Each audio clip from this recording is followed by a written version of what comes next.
Apple memorizing, where they have it's a subscription, and it's like a design, but it has the first letter of each word, and it's supposed to like help you. Memorize.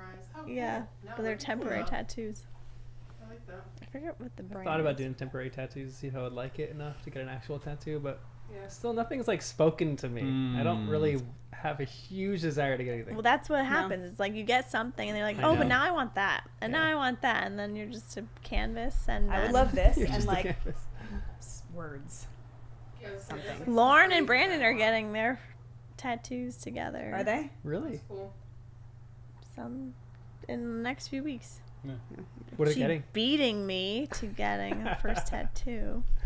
Is you're actually getting it She next week or just the the consultation? 12th. No, they already did the They already did consultation. the consultation. Wow. Brandon already has, He is yeah. and he's adding her name because he has Right. family list and a few other things. And then Lauren's getting their The wedding. wedding date in Roman numerals with Oh, that's cute.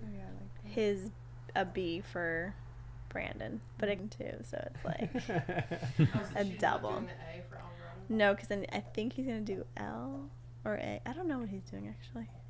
I think it's just an excuse to get more with her because he Yeah. already likes Right. them. Yeah. That's good. They're fun. But I was mad that she's beating me to it. Stream's bit rate is lower than the Well, you could try recommended. to do one the next couple days. I didn't know that it was a competition. You're No. she can't win. Everything is a competition. Yeah, they just didn't know. I would have had one for her wedding, Hmm. but I got distracted. Oh, you said like. Give me 1 second. Yeah, Okay. I was gonna do something for me, All right, nice.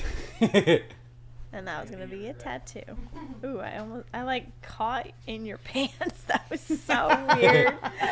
It was like I think they're like cuffed up, Yeah. so my foot Catches. Yep. weird. That would have been funny. Let me just be right back, and he goes diving. That is so funny. Yep. That's good. Yeah, that's good. Go team. Go team. Wire troubles again? Yeah. I was having like some slight internet problems. So I had to get a long Ethernet. Whoa. So I can, Those Hardwired exist? in? Do those exist? Cool. I know. Who knew? It's like back to the AOL days, guys. Oh, Wow. yikes. Just brought me back to like college. some It's like, peop- do you have your Ethernet? Wait, you guys know AOL? Oh, Aim please. away messengers. Oh my gosh. Yeah, I am. Instant messenger. Sorry. Dial up waiting forever to just get on the internet. Yeah. Where does it end? Where like that generation doesn't know? Like, what age is that? I don't know. It was like right after we. Right after Yeah, us, yeah. right? Middle school. Well, you're okay. So you had it, so then it has to be Maybe like people in their mid 10 years. Yeah, I was gonna say maybe a decade. Like people, yeah. Oh my gosh, I was scarred from 25 AIM below. because I accidentally told my dance partner way back when that I loved him. It wasn't meant for him. Oh my I was goodness. mortified. I You was meant talking to send it to a friend or yeah, something? I was like chatting to everyone as Oh. a girlfriend, and I was like, "Love you." You know, I mean, when you're younger, that's mortifying. I was like, "Ugh." Hmm. I didn't mean that for you. That's Um, pretty great. Just a quick thing, because everyone's asking this on chat too. We're gonna live stream 26. All right, I said 26, 27, 28. All of those chapters because they're really good. Whoa. People wanted us to live stream the Oh, next you chapter mean like because it's really good, okay, chapter coming 23. up. But I have to figure out this little system with this thing where I can get it so we can just download an app and everyone listen on an app, and anybody who wants to can just like download the app. It's just gonna be on Discord. Oh, So we have that. Whoa. Huh? No, I said something not nice. It's too techie for her. No, I just said no. I said it's gonna be slow because for her. Yeah, we're gonna have to listen to it at normal speed. Whatever, 'Cause guys. everyone else whatever. who wants That's to, why I just came out. And I was like, "That's But not that'll give me nice, time that's to fine." write my notes and stuff. Yeah, It'll yeah. be perfect. So I need to figure out one or two more things. I haven't figured out how to play it from my computer because this is a 4-input thing. Oh, and right. There's already 4 mics going out, so I need to get one more thing that's attached to it. That's another input that I can play it from my computer Whoa. to the thing, back to my computer to disc. So it's like Holy hell. moly. So I got to try to figure that out. But Yeah. that's our game plan, and I haven't figured it out. You can't because- just play it on a phone. No, it's technically like there's just too many copyright issues with that. So we could play it on our phone, like just like we did last time, which we might end up doing, but this would be a little easier for everyone else to like join in because people were having a hard time trying to figure out how to when to stop and start. Yeah. Different audiobooks, what speed we're listening to. In Britain, they don't even have the Jim Dale audiobooks, so Oh, they yeah. Wow. So they kind of screwed you. The ones that we got were like close, but they weren't exactly meshed. So it was like, this would make things a little easier. So Whoa. I'll figure that who out. and we'll knew? go from there. I know. Who knew, right? It's just Sounds one like a Harry lot. Potter. I know. We can Although go if like you're, half a speed faster. What's that? Is that okay? Nah. I'll take Just it. go one. Classic one speed. No. Oh. We've got to. It's just too good. It's too Yep. good. I think it's for the best. No, it's not. Because if we go faster. It's okay. I Yep. can just ignore it and read. Yeah, I don't think so. You're faster at reading, actually, than I'm listening. Jen's just gonna be asleep on the couch halfway through. She's gonna feel like it goes so slow. But the Well, next chapter coming up, I wanted to do. Piece that's going faster. I know, right? But then I'll react differently. I'll be like, you guys are so behind. You're so slow. That's usually me in real life, so I like to be fast in something. Because she wants to win. Competition. Sorry, you were saying something. Oh, I'm ready. I'm like, we're a team. She's like, no, we are enemies. Oh my gosh, you guys I are will Monica and destroy Chandler. you. Whoa. Cool. She always has to win. Wow, that is excellent. Happy to be Oh, Chandler. That's kind of true. I never. Wow, I don't know how I didn't. I Yep. wish I was more organized like her, though. I'm glad you're not. Oh. No offense, Monica. She's cool and everything. Sorry, John. You were saying Yeah. I something don't even know what I was important. saying. You're good. Something about chapters. I don't even. I'm just trying to figure all that out. So as soon as I figure it out, we'll do some live streaming, live reads of the books. But now, we're not. Everyone just wanted you guys to do the next chapter because the next chapter is pretty. Yeah, Good. I'm dying because the I title know. is good. I know, right? I know. I know. I'm sorry, guys. You're not really. Yes, I am. I really actually am sorry, but I feel bad for you guys, but you guys are doing it for the good of the community. Indeed. You guys are sacrificing You're The your own greater needs good. and everyone else listening. Sacrificing. Unwillingly. But that would be a really long time to do 3 chapters reading live read. That's what I was thinking. Yeah, How long Pretty is that? intense. I know. We're It's gonna gonna That'd be be great. Yeah, it's gonna be. And wait, awesome. how did we do it last time? Where did we do it? I Where need coffee. we It's not did gonna be the at night, reading right? and then after we Obviously. read, Yeah, me we too. did Yeah, a I don't think podcast that's about gonna be it. possible with these ones. Okay, it's gonna be 'Cause too these much. chapters, that would be a full day, and I don't know if we're ready. Right, for it a would be full day so of long, recording. right. Maybe at the end of these books, we're gonna have to like block out a full Saturday to finish everything. Hmm. Maybe we'll do like a live read of the last few, and then just like do the recording right after that. Break it up into chunks. But this one, to do a live read, it would be like 2 hours, 2.5 hours. Wow. But then Those we would chapters are take packed. notes and then do the A podcast different time on of week. another day Yeah. just to wow. Yeah. Intense. I'm ready. But we could have like small discussions. yeah, of course. Are you guys gonna finish before the wedding? I think so. Yeah. Yeah, I think it would be nice if we could finish book 6 Yeah. before the wedding. And it's definitely possible, but it kind of depends how we do the live reads. Yeah.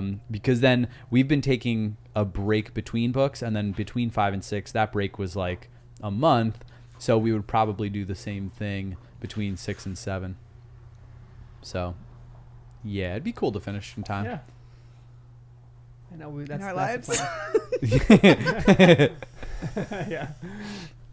I don't want to John's be like, in no. suspense for the whole He's like, honeymoon. it's never yeah. long You guys are enough. almost done. You're almost done with the podcast. So. No, make it last And then I'm gonna longer. get Danny's sister on because she's Yeah. never read this, and then we'll redo this whole thing. I'll torture other people through this, guys. It's not torture. Just sometimes at nighttime Sometimes when we're all nighttime. sleeping Yeah, and yeah. Danny's carrying You the and I whole are sleeping. podcast. Me and Danny are having full length discussions on stuff, and you guys are Getting just like, psyched. Well, once you start talking about I history, just want to go to bed. math, what else? Math? Do we do that awesome? You were like Or the score. moon or the Oh no, stars because it or the was all Goblin about Rebellions. the score, the house cup. Oh, no, the house points. And you guys went on a whole tangent about how it's not fair and things are way differently. They got 10 points for a troll and they got 10 points for like killing someone. And Whoa! you remember this? This is No, I remember it in vague terms, but killing someone, I'm just trying to think. 10 points for killing people. No, but I remember having, we don't need to go through the whole discussion, but yeah. But you weren't into it. That's the point. We'll have 10 points. I by was the end of into it the podcast. first 5 minutes, but when you're talking for like 15 Right, minutes right. about how Nobody it's heard that. not I know. fair, I missed it. Can you That's repeat okay. it? Or we have to listen to the podcast in order. No, to that's what hear you No, do. this- You all this is whisper gonna be things, cut and then we out. have to listen later. This is the pre-podcast. This is just Mm, This is nonsense. yeah, it for the real listeners. yeah, the true for the fans. real ones. Are you guys ready to start? Ancient magic. There it is. That's how we're gonna start it off. tonight with ancient magic. Yes. Whoa! Jen's tattoo needs to be ancient magic. I feel like we all need to come up with some Harry Potter tattoos. Tramp stamp. Ancient magic. How do you feel about that? Sounds great. Real quick. But it sounds great. What a supportive guy. Oh my. Oh That's pretty great. But speaking of tattoos, Lauren and Brandon's tattoo artist has Harry Potter on her whole forearm. Yes. She has people. Hogwarts, the school. She has Dobby and a snitch. Oh the my snitch. gosh. Oh, Oh, Right? wow. Yeah. I think you're right. Yeah. All like here. that's awesome. And Lauren goes, why would she pick Dobby?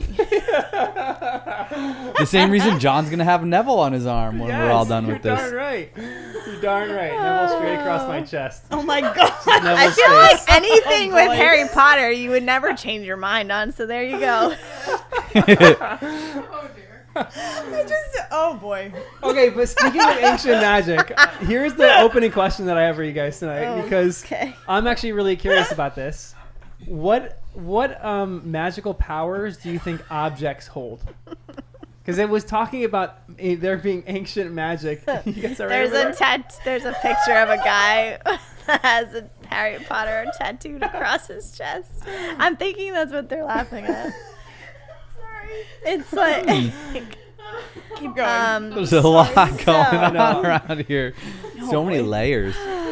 you said, so magic in ancient magic in my with favorite. objects. With That's kind of my Right. main question. Hmm. So one thing that people brought up that they kind of had a qualm with our discussion was that they didn't like Danny's skepticism of the pensive.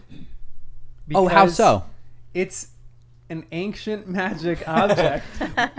Because like that's one of, maybe this is my question for you guys because Yeah. I was kind of in the same vein as you. Memories can be modified, but is there something about the pensive that is there another way that you can view memories, but if you put them in the pensive they're more pure, and the pensive like is a sieve, it sieves out the good from the bad and lets you actually see a true accurate representation of this, because you don't trust the memories that Dumbledore extracted from Morphin. Well, only because we already saw that Slughorn, who isn't even very good at it, was able to modify his memories. Yeah. Of course, it was obvious. It's like bad CGI compared to like a deep fake, where Yeah. you actually wonder, like, wait, did that celebrity do that? So it's like we already know the pensieve does not take all impurities out. So where do you draw the line? So I am skeptical, always, of course. But I think I'm not skeptical of the pensieve as much as the people.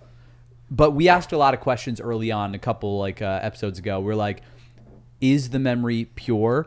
If the person forgets something, a detail, does it get blurry? If a person misremembers or they thought they did something cooler than they actually did? I don't know. I guess it just, I keep thinking of that Malcolm Gladwell thing where he did the study on traumatic events, where they basically they waited for like a big event that would affect a lot of people, and then when 9/11 comes along and they interview all these people like the year after 9/11 and said, tell us about the morning of 9/11, and they did. Then 10 years later they follow up with all those same people and ask them what happened that morning. Walk us through your day.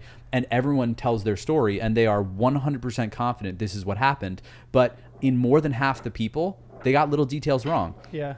Nothing important, but just like different cafes or restaurants or people they were with, timing, time of day. Like people just got a lot of weird little details wrong, and sometimes they would change things altogether because memory is fickle. So when you have like a big moment that you replay in your mind a lot of times, you naturally just change the moment and you don't even realize it. So with these things, with these memories, I just thought, how could it be a pure memory when I'm even trying to tell stories?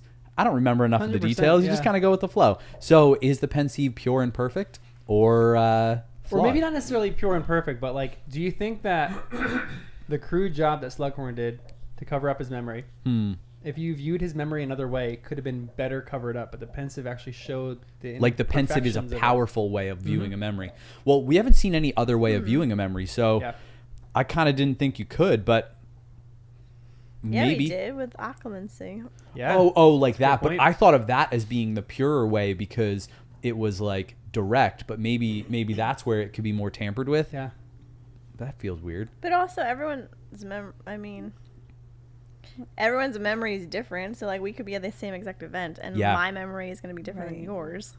And I thought they were rude, and you thought they were fine. They were polite. Yep. So- Like if you thought someone looked pretty and someone else thought they looked ugly, would they actually be glowing in one memory and in another? Right. I don't know.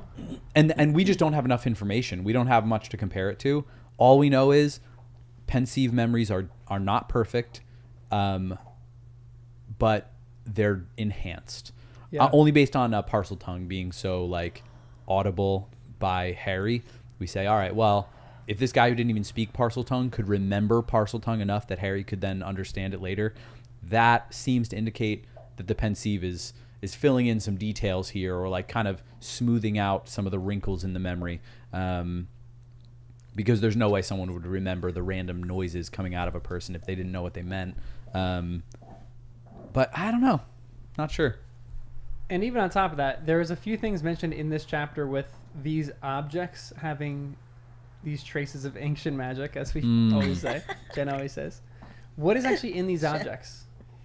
Like this, they showed the locket of Slytherin, and they showed the cup of Helga Helga. Hufflepuff. This is your favorite. This is your Question. thing, ancient magic. You're Yeah, but ancient I'm magic. not a pro at ancient magic. I just know when it shows up, and I not know a it's pro. powerful. I just like it. I don't Yeah. identify as it. But what is actually in this? What is like the magic that's I know in because these when objects? I don't. Like, did the Power. founders give them power on purpose, or is it just because of their age that they're powerful? Mm-hmm. You know, like because they've been passed down, like almost Like- what are you gonna compare this to? Well, I'm just comparing it to Muggle things. Like we are fascinated by old things in the You world are in general. fascinated by So old true. things. I'm like find all these silly things fascinating. Everyone's like, that's a boring old rock. I'm like, it's geology. I just think even in the Muggle world, we're fascinated. Some Yeah, people are you're fascinated right. by old things, specific objects, and I think the attention we give to something gives it Muggle power. You know, like whether it's a fancy watch or a tool that was used in the Stone Ages, or you know, you go to the Met or you go to some fancy museum and you see paintings, even if you're like, that kind of looks like other paintings, but if you know it's by someone important, it's like Yeah. we're giving it glory, we're giving it power, we're giving it like presence as Muggles. So in the wizarding world, Passed down for so long that they possessed more magical powers than others. And what what it would seems those like. objects be? Like, so we've seen a few, but is there But I like think one ring to they're rule them all? picking it though. wait, what do you mean they're picking it? Like they're picking one object to like pass down. Mm-hmm. Yeah. And wands can be passed down. And these, I think of precious metals as being important, gold galleons and jewels and things like that. Maybe that's just my muggle mind. Well, everything that we've seen is jewelry, right? It it has a muggle value or was too. it a cup? One of them was a cup. Yeah, one of them was. But I'm yeah. picturing it like a goblet, like something Right, kinda yeah, like a metal one. legit. Yeah. So here's like another exercise. Put yourself, But- implant yourself into the world of. You grew up magical. What is the lore surrounding certain things? Like we have lore in our cultures with like, you know, like growing up, we did all this stuff for our state, like all this weird lore surrounding our state. Yes. Around like even this one concept of the devil, like the devil roams around our state and you don't go to certain parts of our state because like they have things. And there's obviously like Excalibur, you get something like that. It's like this sword that is Right. unbeatable. Yep. Like that's kind of our lore. What would you say Wizard is lore. wizarding lore? Like is there certain things that have been so embedded in, like if you were a magical parent, what would you tell your kids? To be honest, in these chapters, I thought of Hogwarts. Like there is Hogwarts lore, you know, and we've seen it confirmed in these books. But imagine before the books, before anyone knew, you heard vague rumors of things like, oh, you know, there was a kid when I was in school called Hagrid. He got kicked out because of some beast under the school that got let out in the Chamber of Secrets. And I imagine that Hogwarts in and of itself would have a lot of lore, hidden passages and treasure, crazy creatures underneath the school, chambers. And even that lore, I think, gives a certain power to Hogwarts. But now we're wondering, what kind of truth is there to this lore? We've already seen a lot of it with the different underground passages. But why does Voldemort want to be there? Yeah. Is it lore? Is it truth? I don't know. But even maybe some of Voldemort has become lore. So I feel like that's part of the weirdness that I can't figure out about like why they don't want to say his name. Because... does that give him some kind of power? Because his Death Eaters, even when he went back to Dumbledore in these chapters asking about a job at Hogwarts, his Death Eaters were already kind of a thing. So I feel like there's some Death Eater lore, but I don't know what that is. And there's probably lore with dead bodies, since they can be reanimated and they can be used in potions and stuff like that. There's some Wasn't good that a zombie lore. more new thing? What? What'd you say? Sorry, It the does kinda- it does seem motorcycle like was a going newer by thing, at the yeah. same time. It does kind of seem like a newer thing, yeah. Yes. I was gonna say the dead body thing seems like after Voldemort was in reign kind of thing. No? Could be. That's kind of the vibe that I got too. I'm sure it was existent, but But that's no one even would another have question used that I have. it because he's crazy. Yeah. Hmm. So are they? There's a lot of are these stuff people there. inventing this different kind of magic to? Well, whoever wrote the Half-Blood Prince book Yeah. is also his own magic too, which sounds like it could be Voldemort, but who knows? Could be. We'll see. I want to keep talking about this stuff, but let's start. Welcome to the podcast. I'm John, It's Jen. Danny. And Kristen. and this is Harry Potter and the First Time Readers. Unless you see something out there. The best is like I wish I could give you a different answer, but I have no information. But you must have some ideas of lore, though. No. Like if you Wizard were, Gen I wouldn't lore. have an Let's answer to that. I like got nothing. imagine we're kids right now and we're sitting around Yes. and our parents are telling us a That would be story great. about like No work tomorrow. like what is even ours? Like ours is like I can't even remember what some of ours is. What are like stories that we tell that like you have an object and you An object. Well, I Like remember. Make-Believe World. I don't know Yeah, what you're kinda. trying to say. like kind of like I'm make not believe really world, but like following you this. know like boys will have like swords and we'll like imagine Swords like, and dragons and- Excalibur Yep. or Oh, we're with Barbies. hey, Sure. a good movie just came out for Barbie, so I haven't seen it yet, but Me neither. I do want to say it. I don't know. I guess my question is there deeper forms of magic in these objects? Like you had this weird diary that someone implanted their memories in. You had these weird like this locket. Is there deeper magic in this hat, this sorting hat, like this Oh, sword? the sorting hat does seem like its own little Yeah. creation. Yeah. They create, and he has his own mind of his own. It seems. But he had to be created. Yeah. He didn't exist before, right? Yeah. You can't just become a sorting. And music. He changes his song every year to be more relevant. That's so true. He Yeah. does. And there's power in music. So the Sorting Hat's really doing some crazy stuff. What does Dumbledore say in the first book? Music and magic that. Goes beyond anything we teach here. Yeah. When's it gonna come back? Quoting the book already. Here's a That's bit what of lore. happens when Something you're like studying the book. we. But dragons would be lore too, just like they Yeah. are in Muggle world, right? But here's And kind of magical, what I'm yeah. even arriving at, like something like the Fountain of Youth, or like the Tree of Life. Oh, Okay. nice. Searching for those things. Is there magical equivalents for those things? Like, There yeah, has you to get the be, Fountain because of that's Youth. why Voldemort's thriving. Yeah, And whatever he's living for is that object. yeah, for sure. That Yeah, that's a good exists point. Somewhere. Because why else is he doing all this crap? Yeah, you're right. And I think that's why we love things like Indiana Jones, where it's like something that we thought of as lore, and then there's confirmation that it's real. And then in the wizarding world, when something is lore, when does it just fade into lore and you're like, oh, it probably was never real, or it actually was? But do we know much lore? Well, we actually heard a little bit of lore in these chapters with what was his name? Obo, the wizard that they were singing about at the end when Slughorn and Hagrid were drinking. Yeah. That's lore. Lore often would take the form of songs and stories. So I'm curious if he was involved in any ancient lore. Pirates and their treasure with all their Pirates songs. and Yeah, their right. treasure. Ooh, I love that Like lore. buried treasure somewhere. Buried treasure. Yeah. But I'm trying to think of other Muggle lore Maybe that that's has like what it power. is. Buried items. Buried But treasure. then why is he going after them? Because But they let's- have power. But have what to have gives it its power. power, and why is it more powerful Hmm. than things they could make now?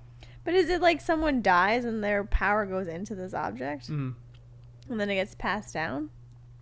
I think we're kind of saying that if it is passed down, it gets more power because it's almost like it's being Like appreciated. an aged wine. Mm-hmm. Yeah. And then once you imagine the wine is better because it's older and more expensive, you just think it's going to be better, even if it isn't. You're like, And then it is because you thought because it. you think it is. Like the fake Felix. Felix Felicis, yeah. Yes. All right, let's go into chapter 20 because all this stuff is going to be in chapter 20. Ah, yes. Oh, we didn't Lord even start. Voldemort's request. Whoa. We're going now. That was all the intro. Chapter 20, Lord Voldemort's request. So what is the summary of this chapter? It's like you. We get another look into the Pensieve. The first memory of Voldemort is... Oh, no. The first memory... I don't know what I wrote here. Is of Voldemort killing a woman to get Helga Hufflepuff's cup and Slytherin's locket. The second is of Voldemort visiting Hogwarts to ask Dumbledore for a job again. Does that make sense? It's Yeah. perfect. Yeah. I needed that summary. I don't get why this lady didn't use this stuff. She's like, it has a lot of power. I'm going to tease you with it, but I never use it, and it's Yeah. in a safe. She wanted him coming back. She wanted him coming. Yeah. She was hot Well, for he's him. handsome, apparently. Yeah. Was. Yeah. Well, Okay, Huey was. still is. Yeah, was until book 3 or whatever he was. yeah, the movies portray him nicely. This chapter opens up. Hermione even escorted them down to breakfast, bringing with her news that Ginny had argued with Dean. The drowsing creature in Harry's chest suddenly raised its head, sniffing the air hopefully. What did they row about? He asked, trying to sound casual as they turned into a 7th floor corridor which was deserted but for a very small girl who had been examining a tapestry of trolls and tutus. She looked terrified at the sight of the approaching 6 years and dropped the heavy brass scale she was carrying. One question before this. Harry is looking at his book and he comes across this spell called Sectum Sempra. What do you think this spell does? Wait, could you say that again? Where was the spell? He is reading through the advanced And it said potion for the making. enemies, right? It said for enemies. Oh, Sectum yeah. Sempra, only for enemies. You've done a study, so what do you think? Yeah, I was thinking about it, but nothing. It's like a Latin taking the parts together. You know, I should have actually done some research, but I can't Google it because it's going to tell me what it does. You know what I mean? So What is it again? Do you have it written out? no, let me Oh. find where it is. I got the idea of separating because it just sounds like it, but then I'm like, just because it sounds Can like you it doesn't say it mean it again? is. It's like sectum Sectum sempra. sempra.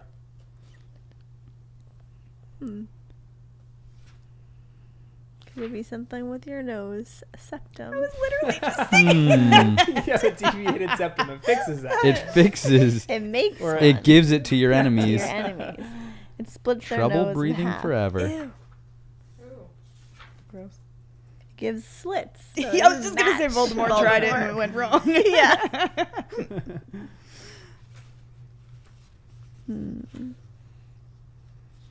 But like, we can't tell. We don't know how evil this Half-Blood Prince is, because the other thing he had was like flipping someone upside down, Mm-hmm. holding them by their legs in the air, right? And by the whatever, up in the ceiling, which doesn't seem that harmful. Yeah, for sure. It's like a prank thing. Yeah, it's a prank. It's for sure embarrassing, but it's not terrible. So I'm just trying to think what would be for an enemy of that level. Any ideas? Next question, pass. Making them not be able to talk. Ooh, wow, that would be. That'd be a good one. You'd be a good spell inventor just from that alone. That'd be interesting. Doesn't Harry do that to the ghost? That was different. It made the tongue stick to the roof of his mouth, that's right. but Oh. similar vibes, and Tongue- that's why it would make sense. I'm imagining like Hmm. the Matrix when Neo loses his Yeah. mouth. he has like the skin that goes in front. That's gross. I've never Yeah. seen. I only seen parts of I've it. never seen those either. The Matrix and the first time watchers. Don't watch them, guys. That'll be bonus content, in the Don't worry, I don't winter. plan on With watching Lord of those. the Rings. Yeah, they're pretty great. I think they age pretty well. Like a fine wine. I don't know about all that. It's from a movie. I just don't know which one. Oh. I was gonna say that before. Yeah, I can't think of it. I don't know. And then here's even not really a second part of this question, but completely on a different note. Why do people stay together if they're miserable? Why does Lavender not want to break up with Ron, even though Because Ron wants it's nothing to do with her? uncomfortable situation. You don't want to hurt someone's feelings. Yeah, that's why Ron doesn't want to end it. And Lavender is Obsessed. Desperate. She wants maybe, a guy. yeah. She's just very She just hopeful. wants- She's a Yeah. hopeful Well, she doesn't even like Attention. Ron. or hopeless romantic. I think She doesn't she's- like him? I think it's like I those don't girls know. that just want like a boyfriend. Yeah. They don't care who For the it idea is. of him, even if She yeah. likes the idea of him. I don't know if she likes him. So I feel like she does kind of like him. I'm reading it as if she does, but maybe I'm also reading into it as a hopeless romantic. But I'm like, I think she's just like really into it, and Ron's just not. So, so bye. Ron's I read it just as, like, scared. obsessive almost. Yeah. And maybe she doesn't really care about him, but it's just like, Like a boyfriend. yeah. It's like I Yep. have a Wants boyfriend that, and yeah. I treat And then it's you like a competition type boyfriend. thing. It's like, ooh, Hermione's coming around. Right. Oh yeah, that's true. That's where Why I was were getting you the with obsessive her? things from. Yeah. Yeah. Wes looks like he wants to come on the couch right now. Jump up, bud. Is he gonna He's back Trying us? to back out, but he can't. I thought he was gonna back into the couch. Is he coming? Hey, buddy, what's Whoa. up? This is the first time you've come hung out with us here. He wants front and center for the stream. He's like smiling too. He's so happy. What a ham. Here's another line that we have. I see, said Dumbledore. So they're in the meeting right now. They're private lessons. And Dumbledore says, I see, said Dumbledore eventually, peering over Harry over the top of his half-moon spectacles and giving Harry the unusual sensation he was being x-rayed. Do you think Dumbledore is actually using legilimency on Harry? Oh. That line caught me a little off guard. But what were they talking about before that? They were Like, talking about searching in, like, did he procure Slughorn's memory? And Harry was making all sorts of excuses. It was Ron. so And, then I mean, he he just did have a wanted to lot get of the good answer. excuses, to be honest. Ron almost died. He had Yeah. apparition lessons. A lot of stuff happened. I don't think that he would. I feel like that's a line he may have drawn. But I'm just projecting that. I don't think Yeah. there's anything he's said that's made me think that. I don't think he's ever said anything about like thoughts being private or whatever. But maybe he has. Because I would think he could pull things out of Slughorn or anyone he wanted to. But I feel like he doesn't do that. So Maybe- he was. I think it crossed his mind to do that with Slughorn, but I think Slughorn, he knows that he couldn't really do it because Slughorn. has He's occupancy actually against pretty him. good. Yeah. Yeah. But Harry wouldn't be able to. And Harry's Hmm. terrible, yeah. Yeah. If he was, what do you think you'd be looking for? Would that make you trust Dumbledore less? Is there some objective? Is there something in Harry that Dumbledore is like looking through or looking at? What, that he like got the answer but not Yeah. telling him? Yeah. That would be crazy. Well, I still think don't he would. fully get why Harry had to get the answer to begin with. Hmm. It doesn't really make sense to me. Harry did a good job in the end. Of course, we're skipping 2 chapters here, but like Because I don't think it's for I don't know. actually. You think it's actually the memory? I think it's more to get Slughorn to trust Harry. to like have sympathy or be on Harry's side or see Harry Mm. in a different light than the chosen one. Like more an Yeah. emotional pull because he liked his mom so. Slughorn liked Lily so much. Right. And that's valid, but it just felt like But not. no, just from my perspective, because we're all just talking opinions, you know, like I thought getting someone drunk and then asking them emotional questions didn't feel like rocket science, you know, and it doesn't feel like that's above Dumbledore either. Like he's poured a couple drinks for people in the past, you know, But and would he have gotten drunk around Dumbledore? That's the question, and that's Maybe, the part that you're right. Hermione was bringing up. The Hmm. reason that Harry is able to do it and Dumbledore isn't because Slughorn is on guard against Dumbledore. He's not necessarily on guard against Harry. And I think the weird part is that Slughorn didn't understand why his knowledge was important for the big picture, because we don't understand, and Harry doesn't understand, and Dumbledore hasn't told anybody. But Dumbledore I thought, could have reasoned with Slughorn to get this information out, but the sacrifice would have been it would have required him to tell Slughorn more of the plan, and I don't think he wanted to do that. So maybe that's why Harry had to do it, but Slughorn didn't seem that unreasonable once he was drunk, where I thought, is this really Harry? And so it just brings back the question of, why does Dumbledore want Harry to be the one? Was it necessary, or is it more for Harry's growth? What's the big picture there? And I'm not sure. Yeah, maybe that's the other question. What is the big picture with all these memories? Is Harry? I think you guys mentioned once this is like Dumbledore training Harry to figure out how he can overthrow Voldemort. But is that it? Is there anything else behind this? I don't know. I mean, maybe this was Dumbledore trying to teach Harry just a lesson about not being so caught up in his own stuff. And even so, Harry did not. It took him a long time to actually get on board with doing what he was supposed to do and listen to Dumbledore here. So maybe he was just trying to help Harry grow up a little bit and put his priorities in the right place. Dumbledore is saying, ignore Malfoy, please, and do this thing I'm asking you. And Harry just could not do that. He kept going back to the thing he wanted to do, not what Dumbledore asked. So, I don't know.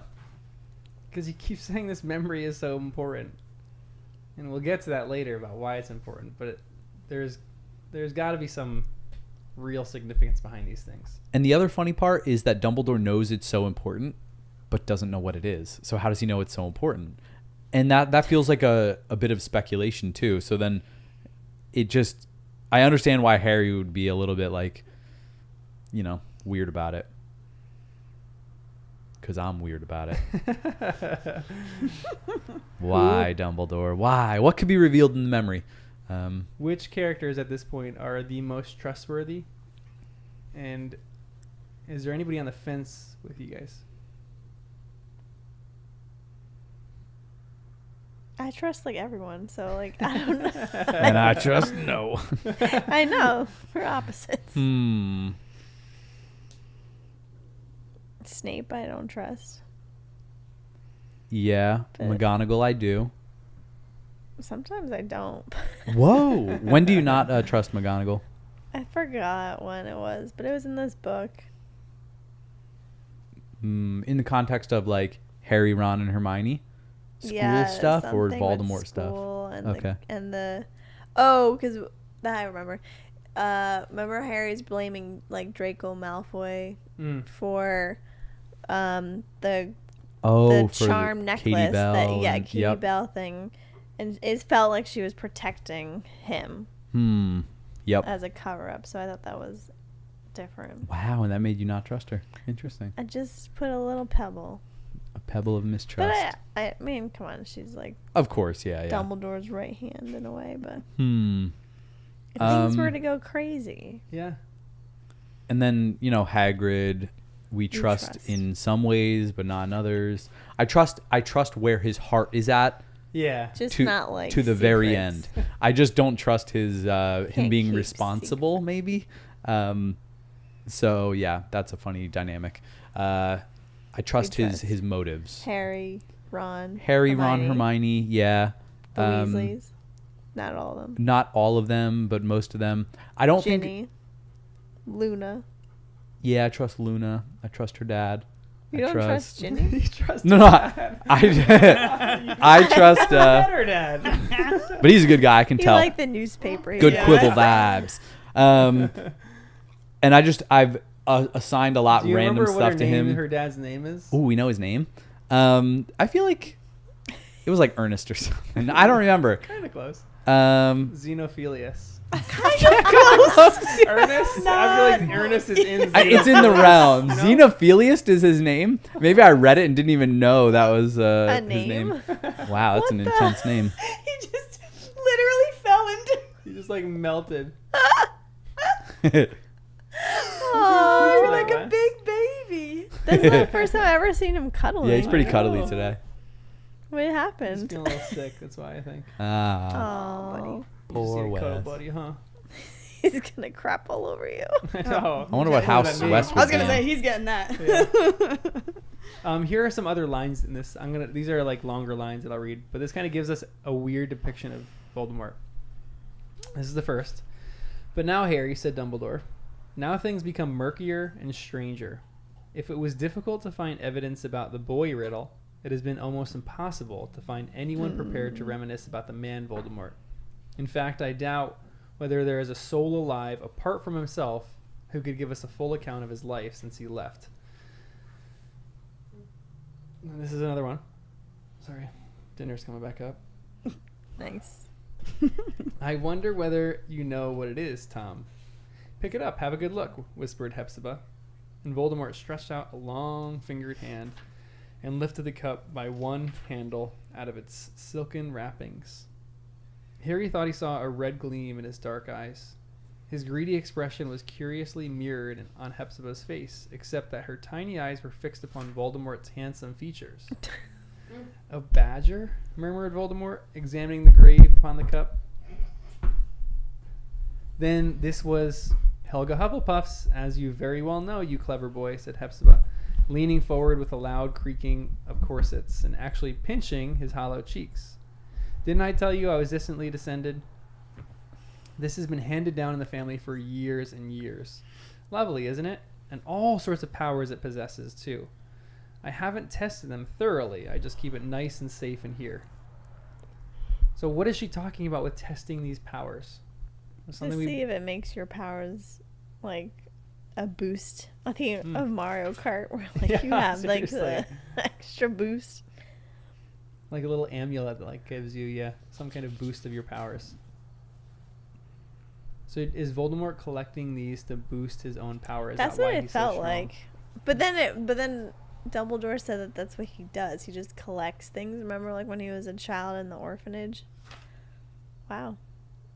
He's Balto? Isn't that the statue? Yeah.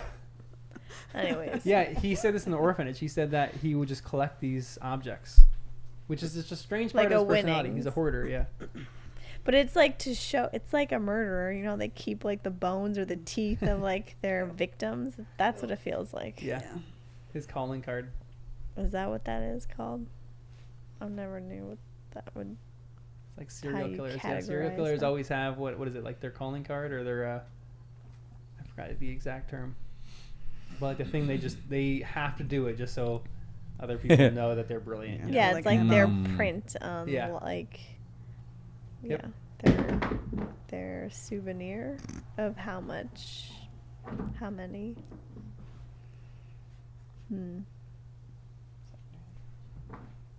I wish she tried it and like kind of gave us something. I know.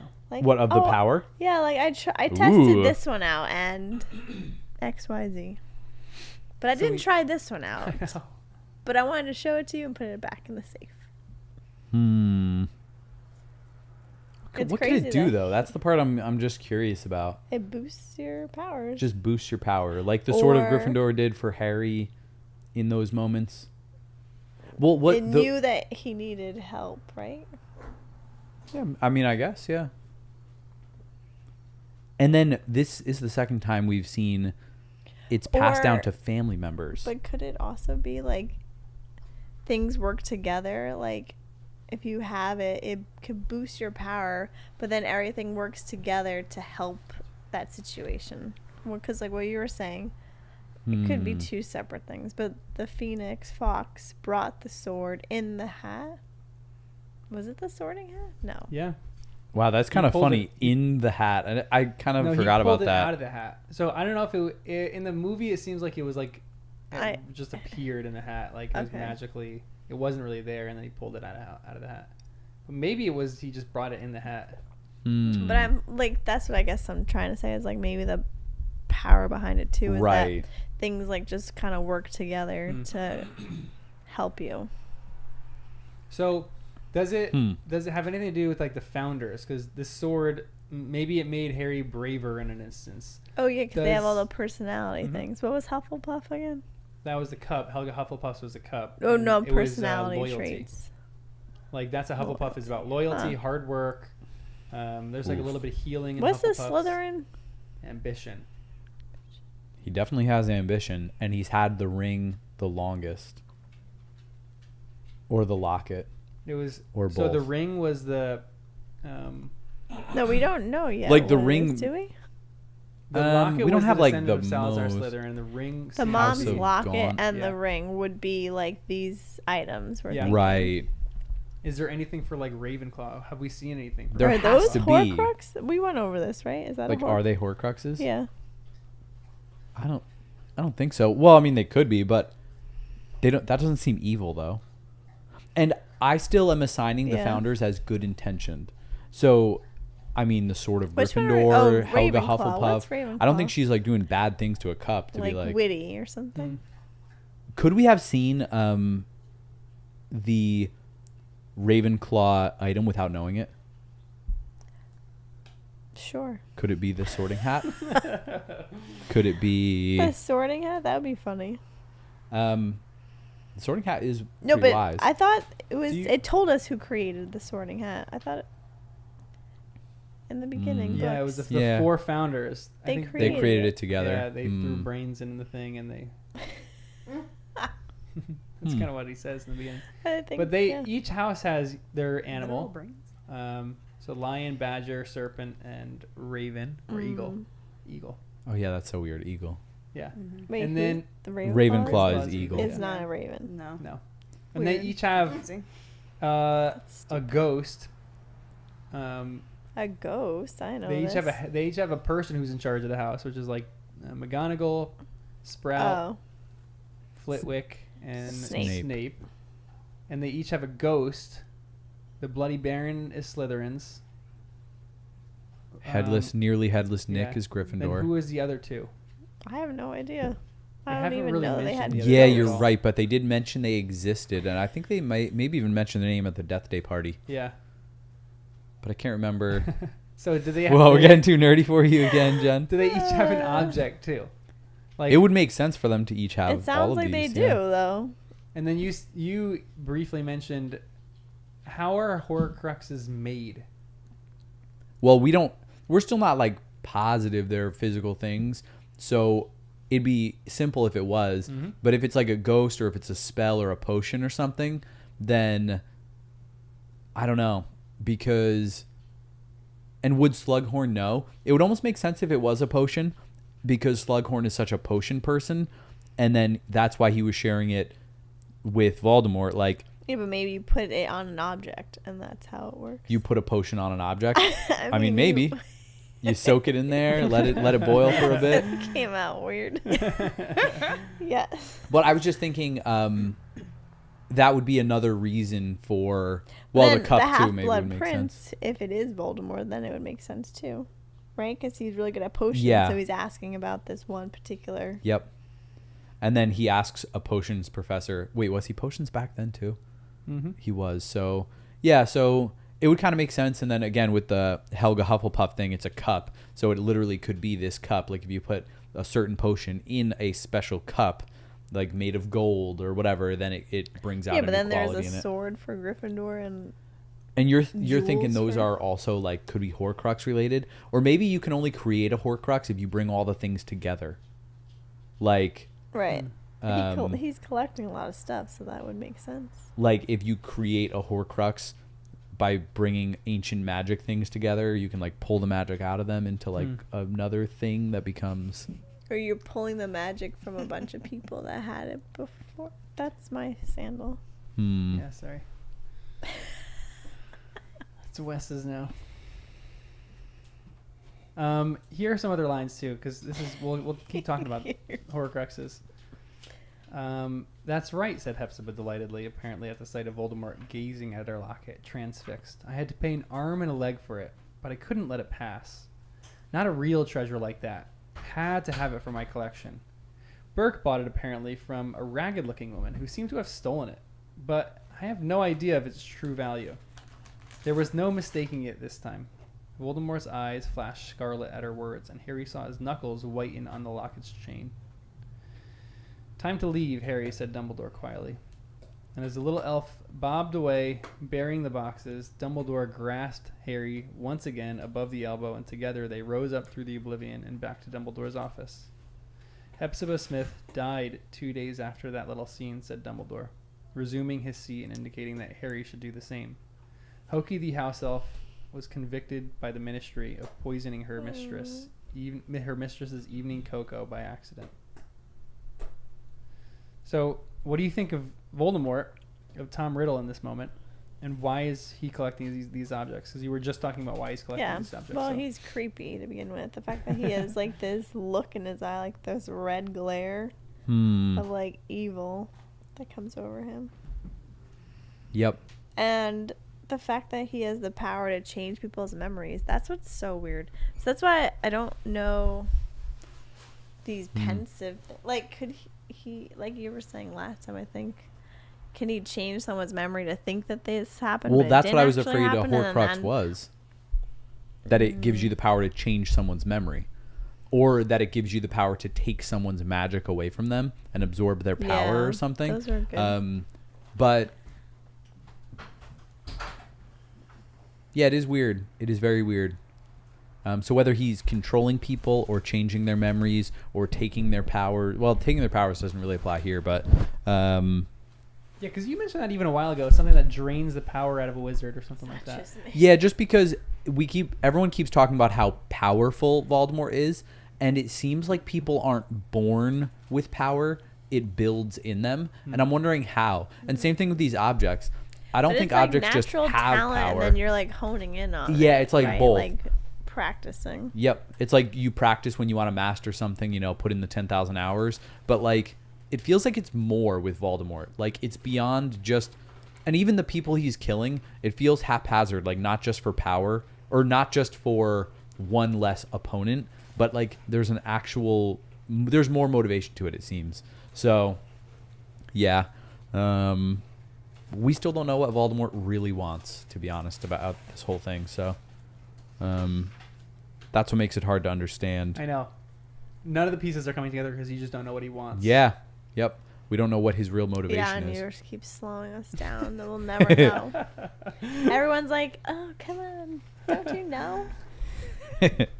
You'll be done by book 6 by the time you guys are married. That's the goal. Woo. That's the goal. Reasonable. Is there anything else in the Hepzibah memory that seems odd to you guys? Anything else that was brought up? Anything strange? I I'm don't worried that she think just so. keeps them hidden though, and like she must have so much money. I'm just surprised that I'm surprised Voldemort didn't like charm her to get more things. Like instead of just killing her and taking the Interesting, stuff, if she's really wealthy, she could have bought him a bunch of stuff out there, all these ancient Right. whatever, and then he could have collected. It But makes me he's an think he's independent guy, impatient. so. Yeah. Like he doesn't.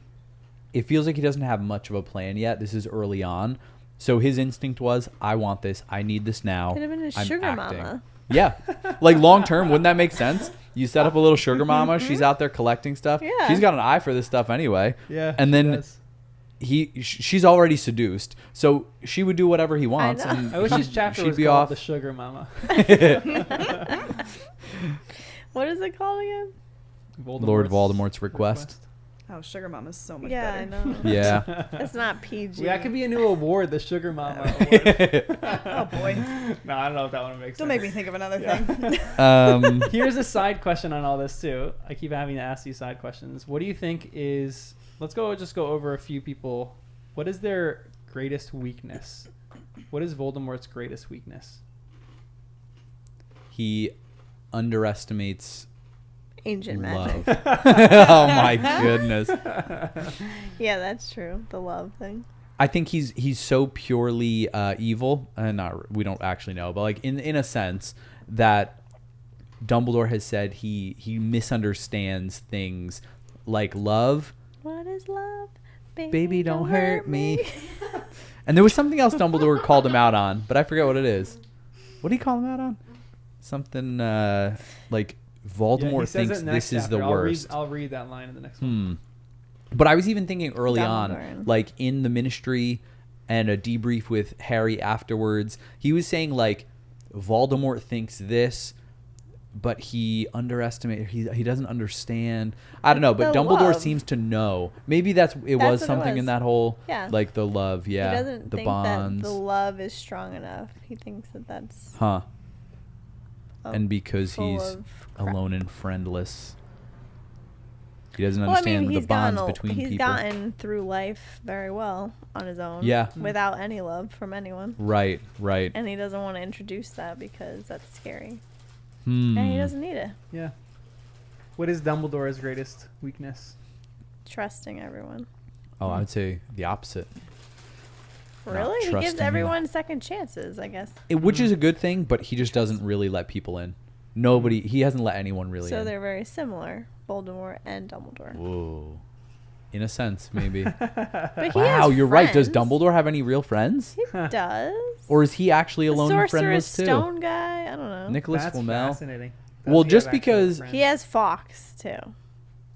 What is oh, he has Nagini. I don't think he's not that trusting though. Well, 'Cause I'm he just sent, thinking like, of Harry everyone- only. I was gonna though. say you're pinning it on Harry Yeah. because like at the end of was it the last book where he like sent everyone out?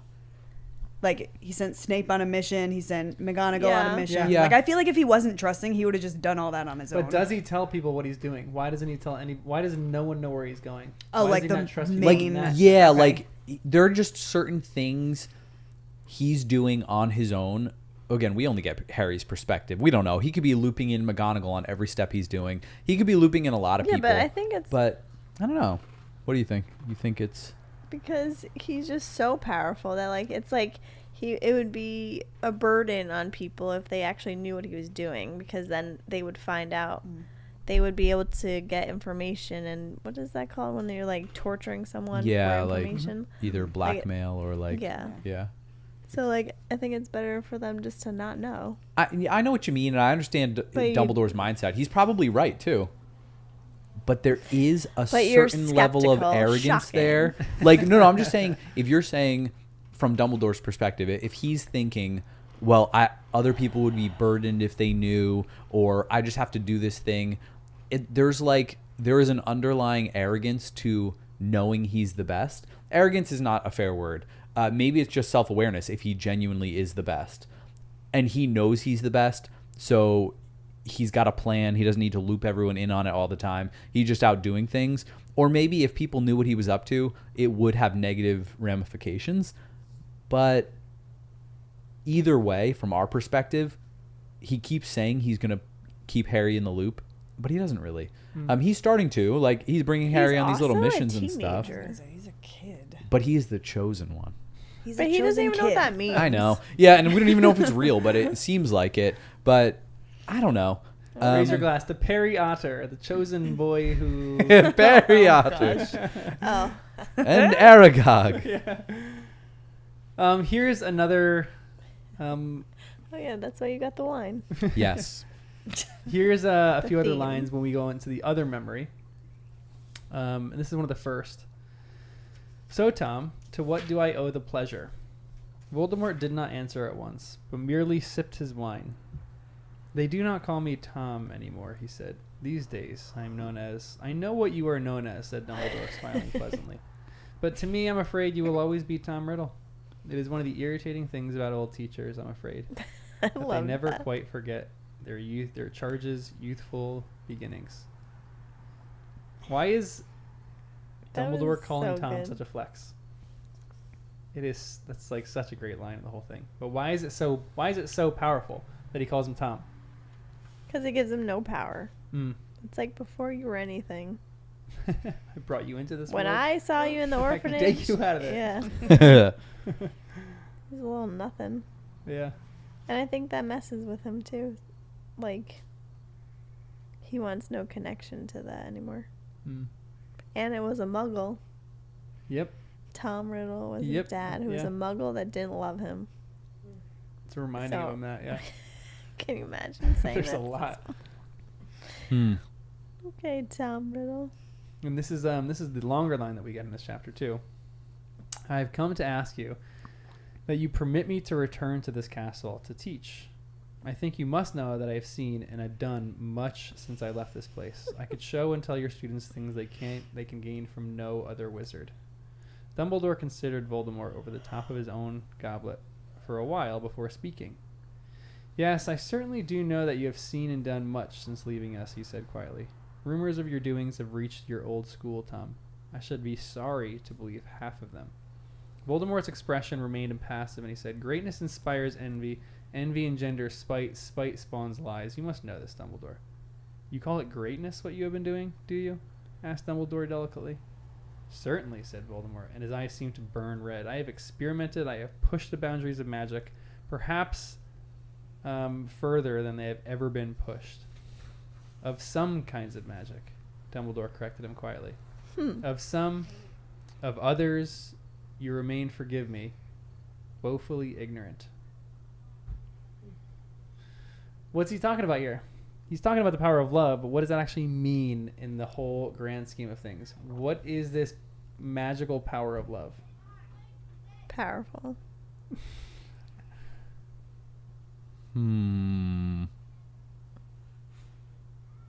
What is it? Yeah. What is love? Baby, don't hurt me. I know. That one's stuck in my head. Again, a lot of this discussion is kind of abstract because these words are abstract. Like love's Right. an abstract thing, and she's trying to give it substance. She's trying to give it concreteness. But that's really difficult to do. Is the idea of magic, even what we talked about before, the idea of music, is the idea of these things that they cannot be put into words, which is why it's so hard. Well, I think. Sorry to cut you off. Go ahead. But it's remember the emotion, like when they're learning these spells, it's like you have to have the emotion behind it for it to actually work. Mhm. So like if you don't even tap into like love, so like you're missing this whole chunk of an emotion, like a whole emotion.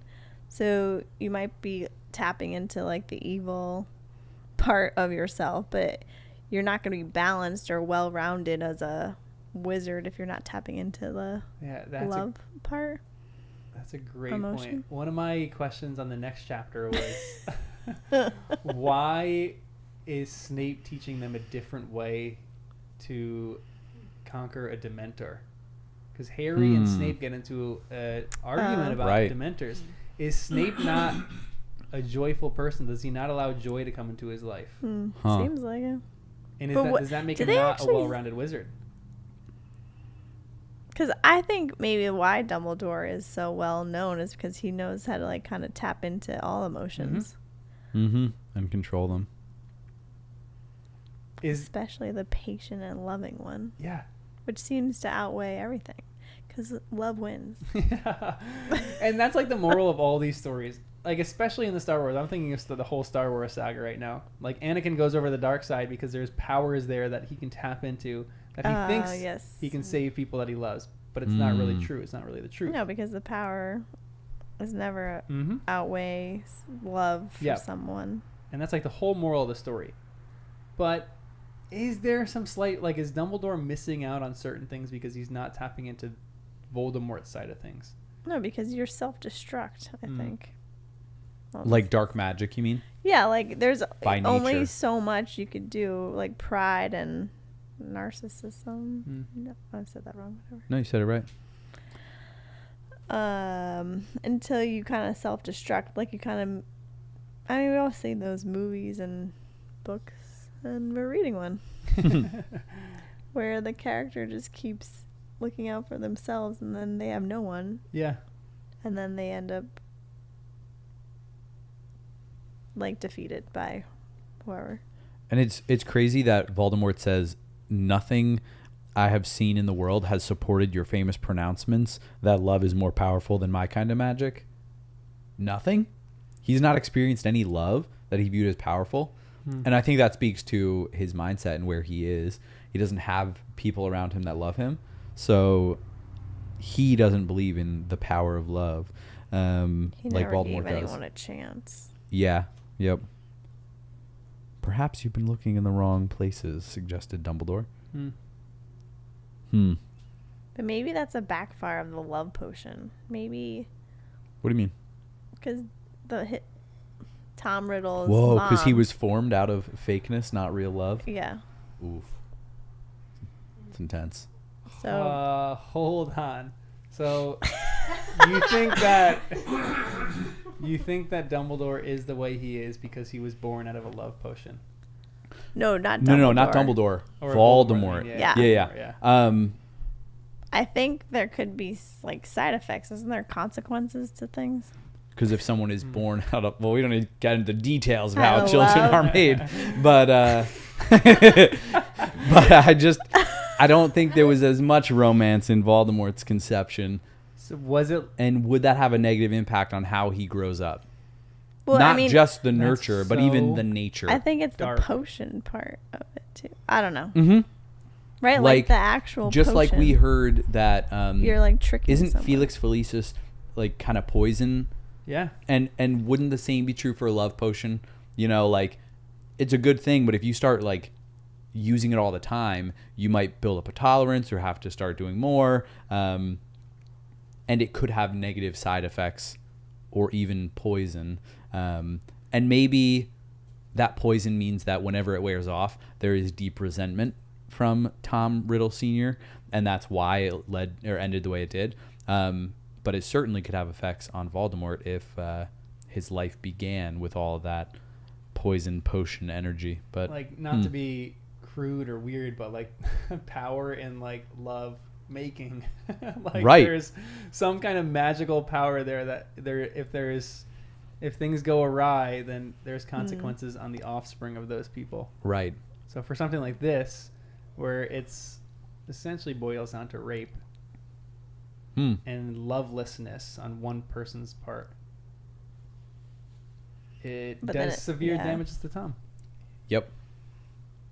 mentally. Yeah. I mean, I think. And I guess this is the nature nurture because he was nurtured not in a great way either. Right. Double whammy. Right, like he could have had a good, For sure. like, but he wasn't open to it either. Yeah. Well, I don't know how he was treated in the orphanage. Yep. And I love because you guys made this comparison a while ago, comparing Lily and comparing. Why am I blanking on her name? Voldemort's mother, Merope. Lily. Merope. Yeah. Sorry. Wow, that was bad. Loving their one sons. Yeah, we did say that. sacrifices like her The herself in for spite her of son. or Yeah. because of. Exactly. I And love that yeah, distinction. right. Here is another one because we were just talking about this one too. I am surprised you have remained here so long, said Voldemort after a short pause. I always wondered why a wizard such as yourself never wished to leave the school. Does Tom have a point there? Why does Dumbledore not leave the school and pursue bigger and better things? Is headmaster at Hogwarts the highest thing that he should attain to? If it's about grooming the chosen one and protecting the ancient magic hidden at Hogwarts, then maybe it's the greatest thing he could do. But at least for now, I read this as he just needed to protect the school from Voldemort and make sure that Voldemort could not come back. Because he sees the future. Maybe. Or he's just good at anticipating, predicting, guessing. I don't know. But all this time, like till then it made sense. But once Voldemort was rising to power and he was like clearly evil, why did Dumbledore stay? I feel like we're going to learn more about Hogwarts and the things going on there, ancient magic, etc. And then it's going to click why he stayed at Hogwarts specifically. Okay, so yeah, there's the two interesting questions because this is the next line that we get. Dumbledore set down his empty glass and drew himself up in his seats, the tips of his fingers together in a very characteristic gesture. Let us speak openly. Why have you come here tonight, surrounded by henchmen, to request a job we both know that you do not want? Voldemort looked coldly surprised. A job I do not want? On the contrary, Dumbledore, I want it very much. Oh, you want to come back to Hogwarts, but you do not want to teach any more than you wanted to when you were 18. What is it that you're after, Tom? Why not try an open request for once? So Dumbledore doesn't want to leave, but why does Tom actually want to come back? Do you think that Voldemort wants to come back and teach, or is he after something else? And if he's after something else, what is he after? I'm taking Dumbledore at what he said here, that he does not want to teach. He's here for something else. Either a general thing at the school, general energy, or research in the library, or hidden chambers. He actually wants to open the Chamber of Secrets, but himself personally, could be more layers to that, could be other things, could be artifacts, or well, he did open the Chamber of Secrets initially. Yeah, but it was I like feel like half. And he was young. He didn't know anything back then. I feel like he knows more, or there could be he might just want the Sword of Gryffindor, or like other things that are at Hogwarts, like artifacts we know. But then at the same time, I'm thinking, if there were other artifacts, we know that Dumbledore was keeping things in Gringotts. So Dumbledore in some ways viewed Gringotts as safer than Hogwarts. So it just seems a little weird. Now I'm just kind of questioning why. And we don't know the dynamic yet, but I don't think Voldemort wanted to be a teacher. And he probably also was just like collecting like his roster. But like what? What's next on his roster? And more Death Eaters. Oh, you think it was about the people, like Yeah. being able to infect young minds? And I think so. Oh, yeah, that could And be. finding people that are similar to him and Right. collecting them and grooming them to be like him. Like a different version of Slughorn almost. Yeah, a worse. And evil. could he have seen a prophecy before Trelawney, before whatever with Dumbledore, a prophecy about his own rise to power? Or he can be or his own teaching his fall? own spells if he's the Half-Blood Prince. He could teach Like bad all spells? them the bad spells. Sorry, I cut you off, I think. No, just the idea of if he already knew Harry was coming, a chosen one, he could be on the lookout for the chosen one. But this was before that, right? Yeah, but I'm saying if he got Oh, like a way prophecy, before that, actually. it doesn't even matter. Like if he got a prophecy that, for example, someone will rise through the ranks of Hogwarts and eventually grow to defeat you if you don't stop them. Or like whatever, it could be a prophecy different as prophecy as than simple, he- yeah, totally separate prophecy by a different seer, something else that would make Voldemort say, I need to be at Hogwarts to prevent my potential downfall. I mean, because you guys were even talking to like the school has some kind of lore to it. The school has some kind of like magical protection over it. So maybe this is like the final piece that that Voldemort needs in order to like either gain followers, gain immortality, whatever it might be. There's magic at the school that is creating entities like Peeves. There's some kind of deeper ancient magic, dark magic, whatever it might be. There's something going on here. But Dumbledore's line, one of his last lines, is actually really tragic. The time is long gone when I could frighten you with a burning wardrobe and force you to make repayments for your crimes. Oh, yeah. But I wish I could, Tom. I wish I could.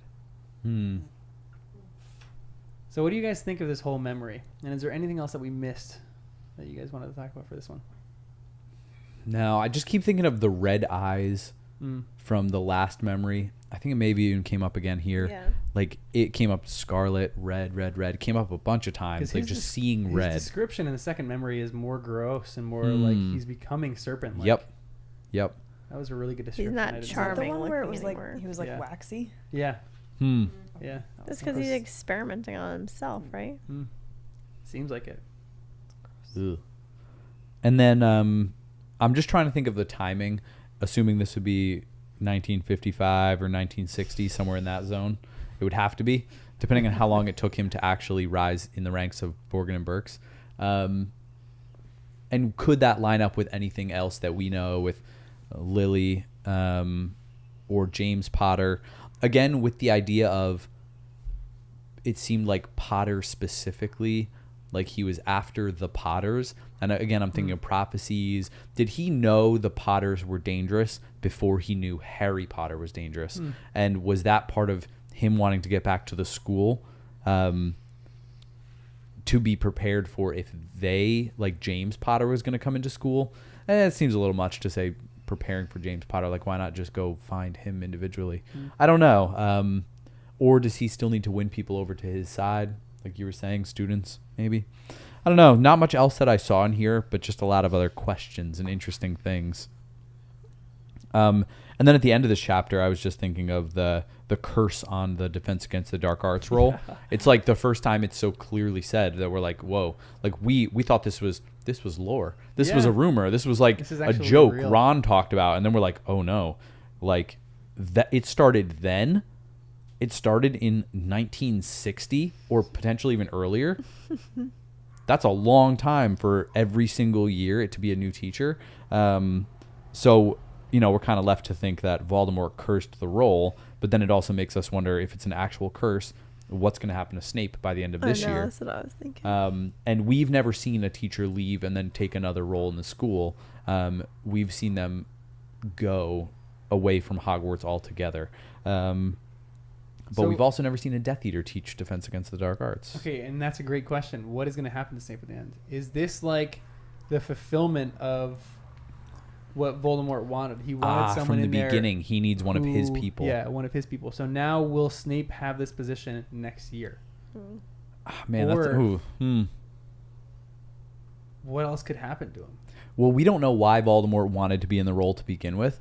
I thought it was more about exploring ancient magic in the castle, hidden things, artifacts, whatever. But is Snape doing that for Voldemort right now? Is that being done? Is that mission being accomplished, whatever it is? Or was it already accomplished through Quirrell or something else? Or did Dumbledore move whatever Voldemort's mission was to Gringotts or somewhere else, or hid it away somewhere? I don't know. But I think Snape being in the role does fulfill something. It could even end the curse if he's able to do what Voldemort wanted him to do. It could complete it so that we see Snape in the same role next book. But what is it? And does he still have to do it? Or did he already complete whatever Voldemort wanted? What would happen if Snape is removed from the position? Would he go back to potions? Because Slughorn is only there for a year. So is it maybe they find another Defense Against the Dark Arts teacher and Snape just lasts a year so he goes back to potions? Or does something more serious happen to Snape? Does Snape end up dying or something like that? Does Snape... What else would happen to Snape that he would...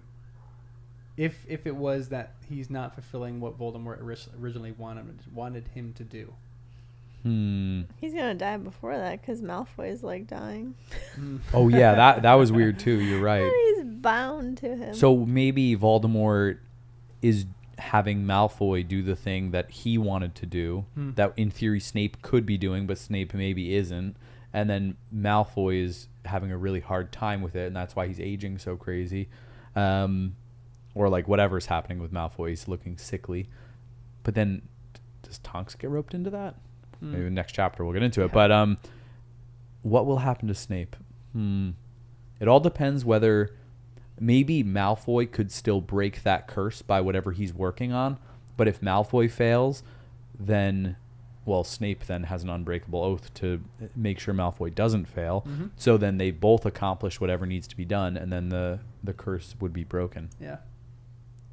Maybe. So let's keep talking about that. Let's go on to chapter 21 because that's kind of Mhm. what some of that is. The unknowable room. What happens in chapter 21? The unknowable room. You want me to do it? Oh yeah, I wrote something, but go for it. I mean, mine isn't great. Yeah, mine either. Harry thinks Malfoy is spending his time in the room of requirement, and he tries to figure out how to get inside the room.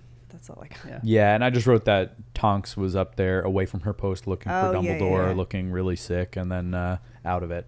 Mm-hmm. Fishy. And her Patronus looked like a dog, Mm-hmm. potentially. Potentially. Four-legged. And wait, they also mentioned in this chapter something I mentioned about I know, but- being in love, and Oh I was my like, gosh!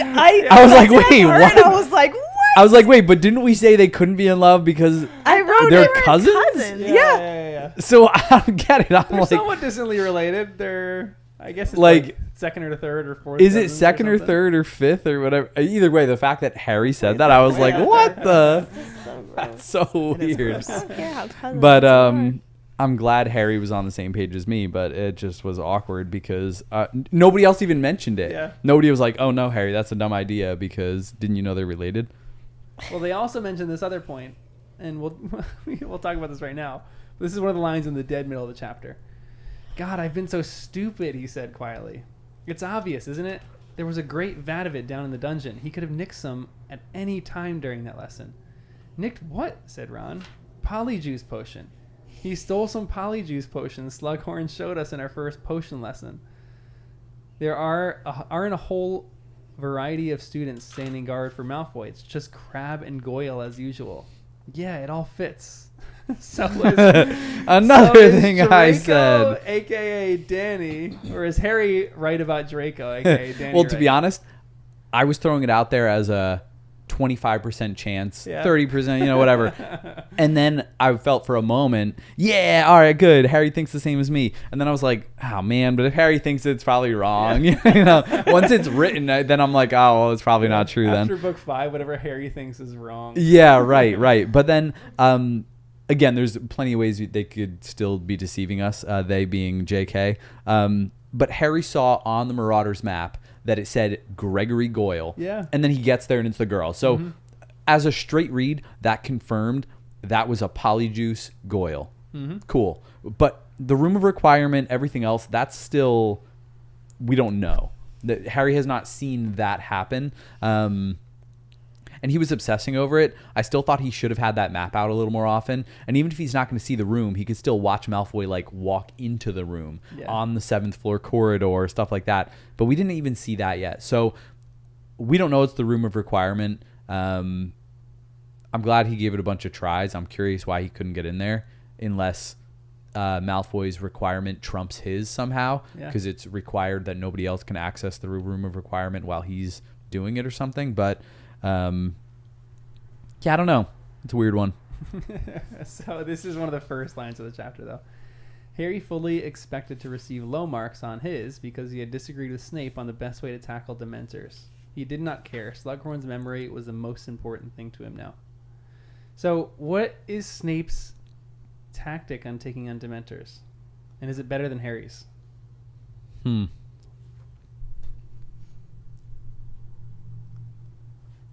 Because I thought the thing that you mentioned, Jan, was really interesting because it's like you have to be a well-rounded wizard. So is Snape not a well-rounded wizard because he's not tapping into this joy? Is Snape incapable of joy? He seems like it as a character, to be honest. It And does why seem would that he be way. incapable of that? Because his parents had a love potion. Whoa. Whoa. Yikes. Yeah, I don't. Because, I mean, wouldn't that affect you though? Like if they were like, like mood disorders or something like that, where like, then is there magic skewed too? I mean, we saw Tonks couldn't perform, and she looked weird when she was depressed with Sirius. So maybe Is Snape like experiencing the long-term effects of something like that? Yeah, he wanted Lily, and he didn't get her. That would be Could good, you actually. imagine? Oof. I don't know if anything in the read really She shows that he wanted protected to. him. Yeah, but True. that's like almost like a pity thing. Yeah, that's You know, that's like Lily's worse sympathy. than anything. Like I'm she's not a older guy, and stronger. okay? Yeah, no. Like it's a To nice me, thing all the It's same. nice. But I feel like a lot of guys would feel totally weak if that happened. Emasculating. Yeah, they'd be like, "Oh, I'm gonna go hide forever." Is there like an evil opposite of a Patronus? Like you focus on evil thoughts and angry things, and you get a big old beast that comes out of you and can fight.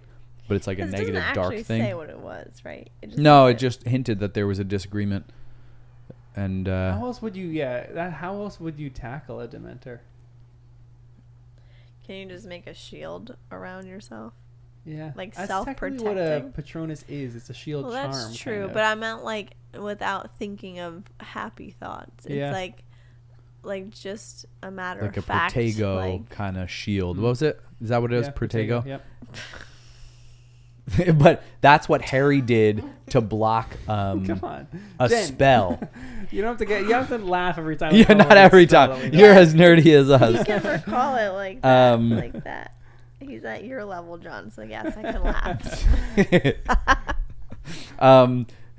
But that seems like it's more about spells and charms. It's like in a duel you would do like a shield, but the Dementors seem weirdly powerful that they go beyond some of that. It's like a different emotional level that But I they're feel at. like he would be It's like not physical, maybe. he wants to like show. Like I feel like Snape's the type that would be like show your strong side, not like your Right. emotions. Right. So you put up a front or something. I am curious what that would be like, putting up a front of something else. Like, essentially, you're saying a shield, but just like fueled by something more. But also, maybe could he be teaching them like occlumency and whatever? Oh yeah, that's interesting. So like you're turning off your mind so they can't actually see because they're seeking the memories. what you're afraid of. Interesting. Yeah, that's actually. An So you interesting block them from seeing your happy memories. Yeah. I theory. feel Because like No, it's- Snape is Snape good at might that. not even have happy memories, Yeah. but either way, he can He can block off his block it. mind.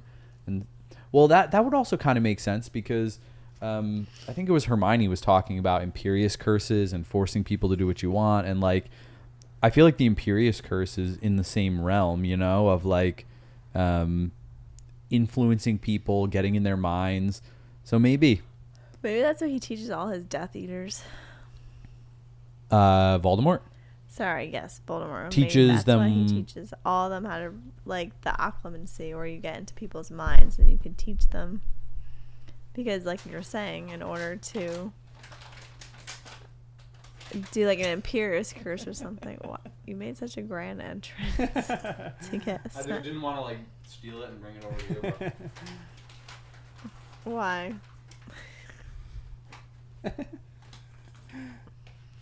Well, you know I won't touch Ooh, those that. things are good. you're gonna Trader Joe's. that.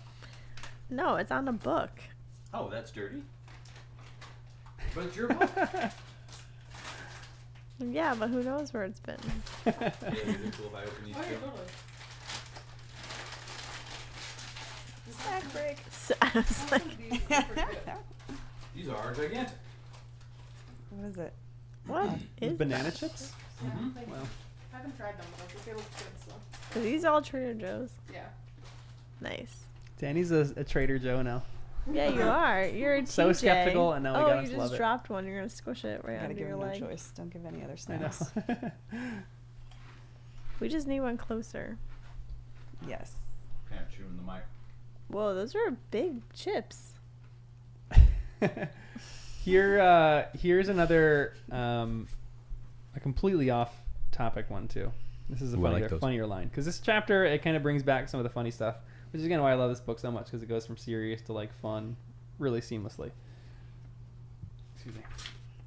It's one of Fred and George's spell checking ones, but I think the charm must be wearing off. Yes, it must be, said Hermione, pointing at the title of his essay, because we're asked how to deal with Dementors, not Dugboggs. And I don't remember you changing your name to Runel Waslieb either. Ah, no, said Ron, staring horror-struck at the parchment. Don't say I'll have to write the whole thing out again. It's okay, we can fix it, said Hermione, pulling the essay toward her and taking out her wand. I love you, Hermione, said Ron, sinking back in his chair, rubbing his eyes wearily. Is this That the was first time? so cute. Yeah, is this the first time Ron said "I love you" to Hermione? To her, yeah, probably. I feel like he may have said those words some other time, but maybe not. I didn't mean it. Well, not in like a romantic sense, Yeah, but I yeah, feel yeah. like he may have like said something along these lines. But either way, this was like she heard it and turned pink, and Yeah. that was very cute. So But a little cute. less cute by the fact that he's dating somebody else right now. Yeah, Yes, sure. 'cause you don't do that. There's a weird love triangle going on right now. There's And a then lot of Hermione weird love spends triangles. 20 minutes fixing his thing. Mm-hmm. That was no quick fix. Yep. She's really going for it. Yep. Yep. What is Malfoy doing It's all in? of us today, Yeah, I Spikes. know these mic stands are rough. I gotta get new ones. What is Malfoy doing in the Room of Requirement? Who knows? I have no idea. I would like to know. Ancient magic. I'm thinking this is part of his mission for Voldemort specifically. But what is But it? well, the weird part is I won't say we. I've been thinking this whole time that Malfoy's mission was about killing Harry. But how does this work into that? And now this makes me think the mission is more like 2 parts. And this was the reason that Voldemort wanted to be in the castle to begin with, being a teacher. And this is something maybe Voldemort even started to discover when he was a student at Hogwarts. And now Malfoy is using the Room of Requirement to kind of go in that direction. It's also possible Malfoy's only mission is to kill Harry, but he's using the Room of Requirement to do the snake process that Voldemort did to become Snake Man Voldemort, where that's why Malfoy is starting to look a little shabby because Ew. he's in the process of becoming a snake. Gross. But that would be totally separate Yeah, but from you know what? Voldemort's Wait, instructions. That just gave me an idea. Ooh, nice. What you got? Well, you know how That was not discreet. Sorry, Jeff. The mic's so high. I'm It was just discreet crunching by on myself, audio, you know? not on video. It's loud. That's not discreet. Audio was very Well, loud. for the mics, you put the mic away, so we're not going to It be able to was- hear that really. Well, I heard Jen's mic is probably picking it up because it was loud. Sorry, you Jen, have keep it on going. like 5 times. I forgot. Oh no, Voldemort. Yeah, don't keep that mic over there.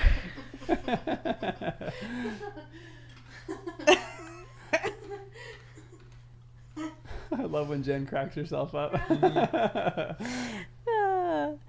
Because while he eats, we can quickly talk. Go.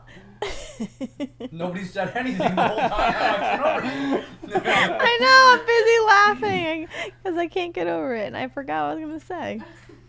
Voldemort.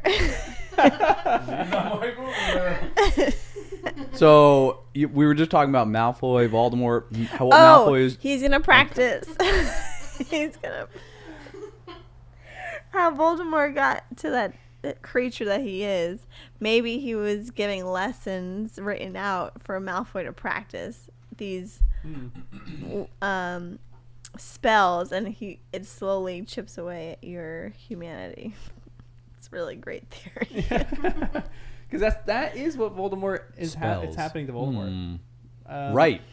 We're seeing it. But Yeah. maybe because it's like he's whatever he told Dumbledore that he's done magic, he's pushed the limits. So maybe he's giving Malfoy like, okay, well, if you really want to be a Death Eater, you have to prove it to me and do all these spells and practice them. And then when you come to Right. me, you have to show me you can do them, and it kind of eats away at you. And maybe it was harder for Voldemort to do his snake thing elsewhere, but Malfoy can do it in an accelerated timeline at Hogwarts for some reason. There's something about Hogwarts. Well, he's not having to figure it out. Voldemort Oh yeah, had it's to already figure like it a out. path has been drawn Yeah. out. Yeah. That was weird, but that's my theory while you're chewing. Yeah, I guess the mission of Draco is another weird one. Is there anything, like, what would he be turning the room into? Again, it seemed like there's multiple parts to his plan for some reason. But what Could is he he turn turning? it into a room where you can like meet up with Voldemort? Oh, Like- I was gonna say meet up with his dad, Mm. and the reason he's looking sad is just because he's spending all his time talking to his dad about stuff, Wait, and you it's didn't like ask I don't think you emotional. could actually do that. That seems like that seems like a violation, Hogwarts- right? Well, not even a violation. I feel like Hogwarts just wouldn't allow that. Is there any way that the room could be a passageway to like some other place? I don't know. That seems like I don't it think wouldn't- so. I don't think it could be Flu Network. I don't think it could be. Well, doesn't Azkaban? Do they sell the Dementors? Because it could look like he got. You know how like they suck the joy out of you. Ooh. He's Wait, still what do you harnessing mean? the I've power got of it. Dementors? Yes. Who, Malfoy? Yeah. Wait, to do what though? No, I'm just saying I wasn't sure if like maybe you mentioned like could it be a pathway? I'm like, well maybe he's going to visit his dad in Azkaban, and if the Dementors are still there, maybe it's sucking the joy out of him. So when he comes Oh, back, like when he's there, and that's why he looks a little frail. yeah, Huh. Interesting. That's actually really fascinating. Would Because that one stick? Very interesting. have we seen something in Hogwarts? I'm trying to think. Have we seen something in Hogwarts where like a student is transported to another spot other than The like the Flu Network we've seen? They open it for apparition for a little bit. I don't think that we've seen any other way that students go easily to and from the castle. Well, there's No. those secret castle- passages that are Yeah. on the map, but that's Yeah. different, right? The castle it seems to like forbid that the castle. But Yeah, could it's you true. do the rumor requirement?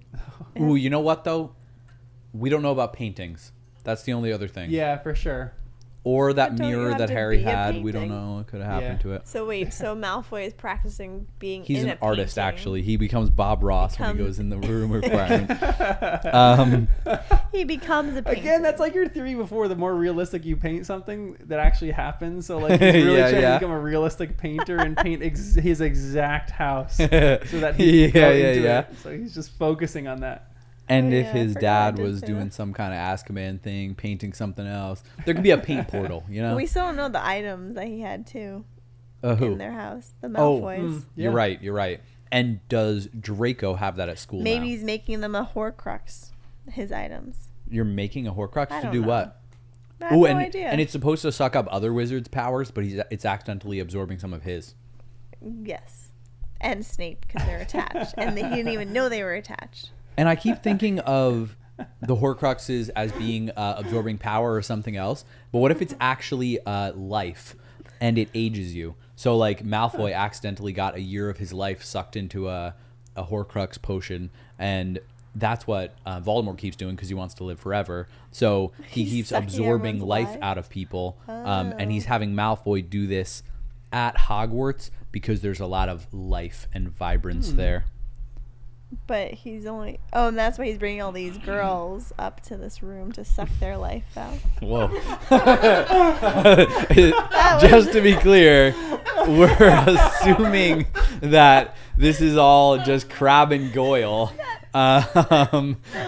But I could also not be, but What's going Oh on? my gosh. So we Maybe. just flat out don't know what he's doing in this room, in the room of requirement, right? no clue. I'm not even Teenage that boy. convinced he's in there. 75%. 75%. You're 75% sure you know what he's doing. No, that he's even in the room of requirement. Oh, okay. Like, I wouldn't be that surprised if they're like, oh, also, there's a secret passageway corridor on the 7th floor in the same spot, but it's behind a painting, or it's under the floor, or it's behind a curtain, or around this gargoyle, and then it leads to another place entirely that's also off the map. So we're thinking room of requirement because that's where it is. Okay, fine, that makes some sense. But what if it has nothing to do with that? It's totally like a mistake.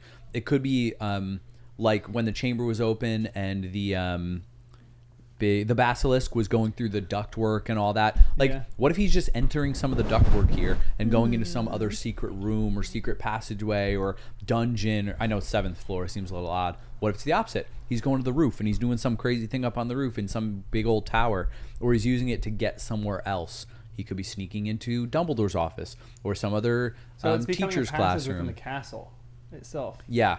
I was just Because I thinking think there has not been an the object room. that's done that before. They Fred and George shoved someone into I don't know if it was a toilet or Oh like a yeah, and I went to cabinet or the something. Oh, it was the toilet. Montague. And he appeared in a closet. Yeah, You're right. Forgot about that. yeah. And but he so- went huh. crazy. Yeah. So I think you can. Yeah, that's right. There's been something where you can transport from one place in the castle to another, but that's like maybe he is sneaking into Dumbledore's office when Dumbledore's gone. Maybe he's going to the Chamber of Secrets or something like that, Oh, trying I to didn't reopen think it. about that. I was just thinking, rather than it being some magical getting whisked off somewhere, I was thinking actually climbing through a vent, like through Yeah, that's true. a pipe or whatever, Yeah, but he's read the physically to books go before. somewhere else. Well, yeah, but John's still good at playing dumb that we have no idea. Come on, yeah. Come on, yeah. How many times I've thrown you guys off sense for certain things? No, I True. have no Throwing you idea, guys John. onto I'm not allowed to sense. see Reddit. I'm not allowed to know the future. So, do you think No, that you're good. this what? No, you're a good host. Thank you. Do you think that this person that Myrtle is talking about is Draco, or is it another student? Wait, can you refresh my memory on this? So, It was yeah, she you says said this. someone. So there's two things. Sorry, what's this other line? When you say you had lots in common, said Ron, sounding rather amused now. Do you mean he lives in an S-Bend too? No, said Myrtle defiantly, her voice loudly echoing around the old tiled bathroom. I mean, he's sensitive. People bully him too, and he feels lonely. And he hasn't got anybody to talk to, and he's not afraid to show his feelings and cry. Who is this? Is it too obvious that it's Draco? Is it someone else? I never thought it was Draco till right Really? now. Yeah, I thought it was Neville. Oh, yeah. And I was sad because I was My like, God. oh man, maybe he doesn't have that many friends. Even though like he does have friends, but are they real friends? Like how often is Harry hanging out with him? Yeah. Ron, Hermione, anyone else? All Is these other Dean- guys. yeah. Dean and Seamus, they're Yeah. kind of Wait, doing their own could, thing. could Voldemort make himself look like a kid? With Polyjuice. With yeah. a vat of polyjuice. Voldemort's been wandering around the castle, disguised as Neville Longbottom. Oh my. Oh my. No, like I was just thinking like that sounds like he wouldn't be like that emotional though, because I'm like that kind of sounds like it could have been Tom Riddle Ooh. back in the day, like he had no friends and blah blah blah. But I feel like he Hold on. wouldn't. Oh boy, that's not good. Let's stick on that for a second. This could be the reanimated soul of Voldemort, or not necessarily reanimated, but like Tom Riddle. Is he walking around the school maybe as a ghost? Because Draco conferring with like the ghost of Tom Riddle here? Is that something that Whoa! he's doing? Because there's And then he looks like a ghost after you spend all those hours Yeah. with a ghost. You turn into one. That's how it works. That's how ancient magic works. Because there is this discussion on the difference between a ghost and in Fury, and you have this hilarious line. Well, what Harry said is the most useful. If we're trying to tell them apart, said Ron. When we come face to face with one down a dark alley, we're going to have be having a shufti to see if it's solid, aren't we? We're not going to be asking, "Excuse me, are you the imprint of a departed soul?" Such a good Ron line there. But could it be that Draco is conferring with a ghost somewhere? And Maybe. That's bad. Mm, Ghosts know stuff. I don't think that anyone's tapping into the ghosts as much as they should. yeah, Professor Binns, poor old Professor Binns. I also am thinking we don't have a timeline on Myrtle here. She wasn't very specific. But what if it was something long, long ago? I'm trying to think of when she actually died. I don't remember the details. I could probably look at my History of Wizards note. But could it have been Voldemort or someone long time ago that said, I'll come back and visit you in this year on this day, and that's why she's in the boys' bathroom? Because she expected someone to be there who is not, and it could be someone like Voldemort from back in the day. But it also could be Malfoy, who needs her for something.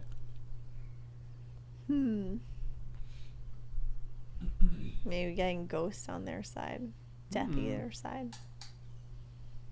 What could they do? That's the question. That's true. I don't know. Psychological warfare. Throw people off balance. Yeah. Make people cold. That would be the worst. Sitting in For battle you. and a ghost just is hovering over you and you're just freezing and shivering. That would be my worst nightmare. Really? No, I'm just kidding. But that would be terrible. I hate being cold so much. I know. After all this happens too, Tonks is about to go visit Dumbledore. Why is Tonks going to visit Dumbledore? What's up with Tonks? Does she love Sirius? What's going on with her?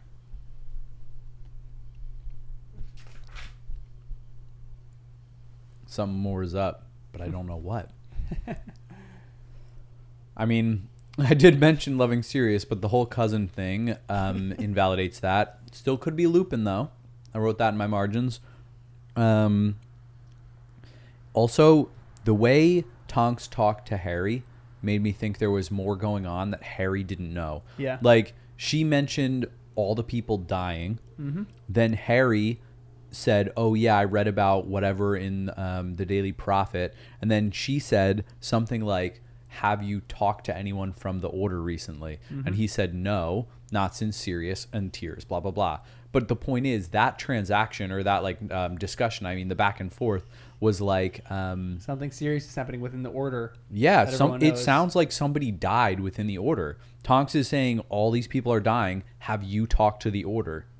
So either someone in the Order died or someone close to the Order has died. Or something serious happened. So Harry's out of the loop and it didn't even faze him. So I think Tonks is upset from the original thing with Sirius and then other subsequent events that Harry doesn't even know about and he's still not in the loop about. So I don't know what they are. I'm afraid it could be Lupin because we already know he's out on a very dangerous mission and we know that a boy was killed. The Daily Prophet mentioned, right, that a werewolf killed a boy. That was from the Prophet, right? Or was it another part of this chapter? It was rumored that it was Fenrir Greyback, but it was werewolves, supposedly. And so, again, we're hearing, like, stuff is happening. That's where Lupin is. So was he involved? Did that have anything to do with him? Was this some mission gone wrong?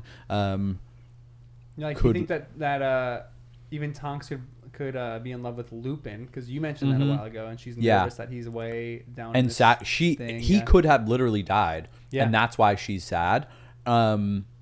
He could have been the one to kill that little boy, and now he's Imagine. all torn up about it and emotional Yeah. because during his time of the month he killed somebody. So Sounds accurate. It's familiar. so it just knows feels too. like He said sounds familiar. I mean, So there is definitely something deeper going on with Tonks.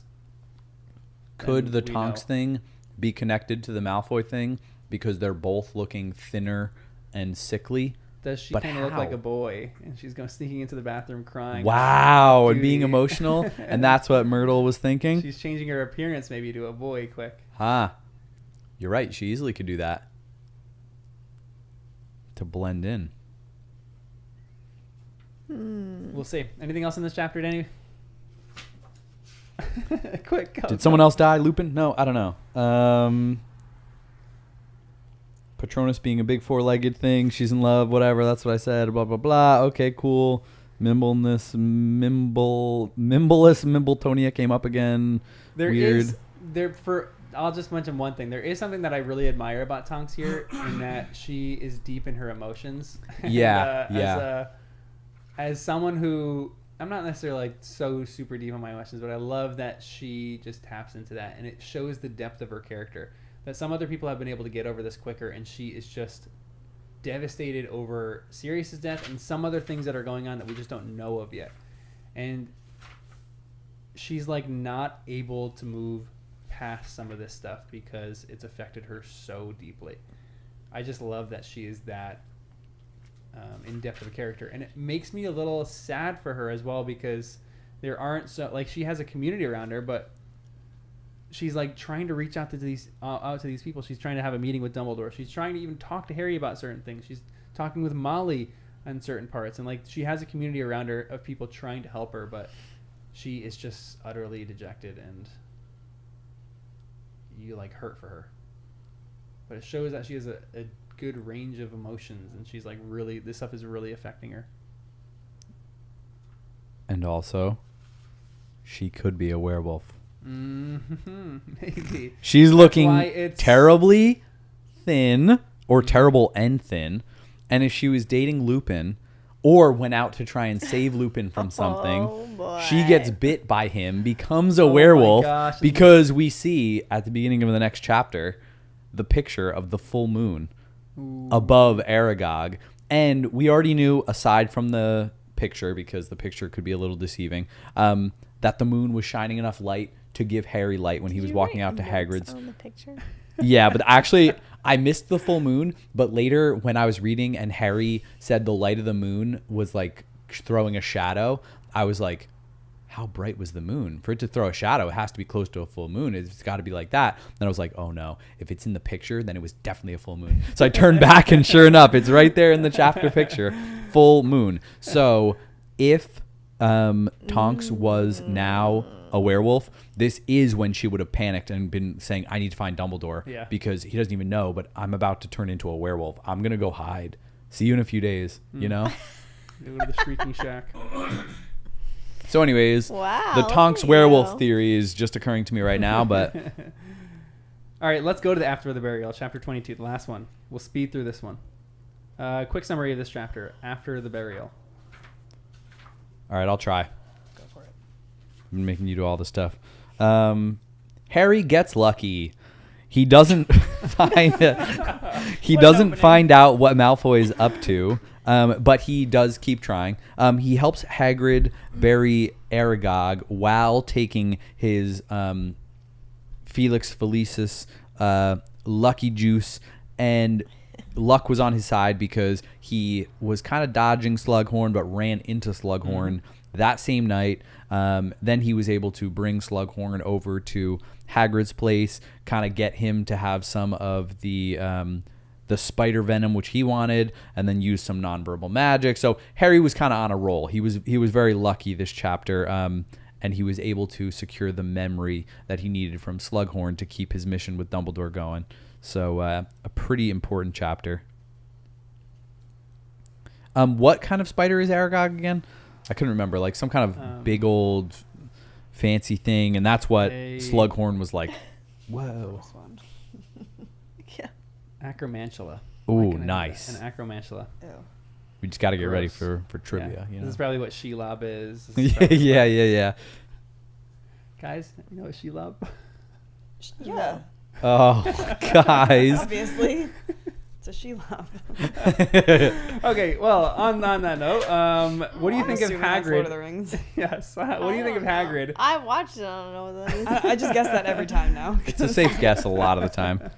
Hagrid was crying, so many tears. No, what do you think What of a him asking guy. the trio to come out, though? Maybe that's who Myrtle found in the bathroom. He doesn't have that many friends, to be honest. Yeah. But what was he doing way up there in the castle? Anyway, sorry, we didn't have to go all the way there, but maybe. Sorry, what was your question? What do you think of him asking the trio to come out after dusk to the burial? The trio is what you're saying. I thought you said Yeah. the tree before. I keep hearing tree. Sorry. That's what I heard. Yep. Trio. Bold. I like that he was willing to ask, but also, why does it need to be a burial at 11? Like, can't you just bury it like Yeah, another that's a great time? Or like, Hagrid. it feels a little That funny. is- Like, I was just kind of like, He's asking the working trio is till perfectly reasonable, but like, he literally stole the dead body from a Oh, bunch of no, spiders it just wasn't to at do. 11. He buried him because it was his favorite time of day. Dusk was Dusk was his, and it was summer. summer, so dusk was later. I think, yeah. And that makes sense, but like, why that late? Yeah. Why not just say we're gonna bury him a little bit earlier? We're gonna do it at 5 p.m. or right after dinner. But like, when you scatter ashes, you're of someone that you right. love, you scatter them during. And their Hagrid's so favorite time of day sentimental, at their he favorite needs to- spot. where would that be for you, John? And what time of day? Ooh, that's a great question. I don't know. I love early mornings. I do love dusk too. Or no, I love super late at night when the world feels like it's turned off and like the boys take Wes for a yes. walk down the road or something like that. Mm. I love that. Bury me at midnight. At midnight. But where? Where would it be? I don't know. You ever seen? This is morbid, you guys. Have you ever seen Secondhand Lions? You guys ever seen that? Oh movie? yeah, One it's of been my- a it was long such a time good though. one. I watched that in theaters, just but I making don't fun of remember us? much. I have no idea what that is. I don't either. It was actually a great movie. No, that There's was this really one line in good. the movies that me and my mom quoted each other all the time, where it's one of the guys dies and he writes a note, and it's the note is, just bury me out in the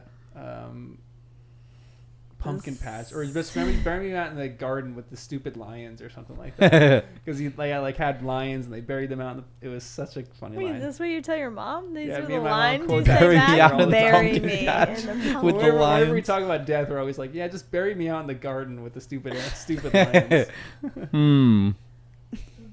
Were you offended when Hagrid asked them out to this thing past the rules of the dusk, 'cause I'm whatever? a Hermione. I was gonna say, as a rule follower, it pissed Yeah. me off. I didn't like it. But you're also both very emotional people that want to be there for your peeps. Yes. So if Hagrid asked you, what would you be feeling? I feel like I I would was just cursed. want to go. You would want to go? Yeah. I was annoyed that Hermione and Ron didn't want Yeah, to go. for None of them sure. wanted to, and I was like, guys, Hagrid Yeah. never asks for anything. Why would you even hesitate? That's not does necessarily he ask true. her stuff? I'm trying to think of it. Yeah, Oh, he because does. with the Rob, with Grom. which is a big ass. You're right. That And was to- a and huge to ask. watch, I thought the little Yeah, dragon watch too. Norbert. Norbert. There's Yeah. been a There's lot. All of right, he things does that- ask ass. for a few things, but it's usually not tear stained A asking. few. Yeah. But like These you are said, why does big- it have to be like he's like putting them in a position bad to get in trouble position. with the school.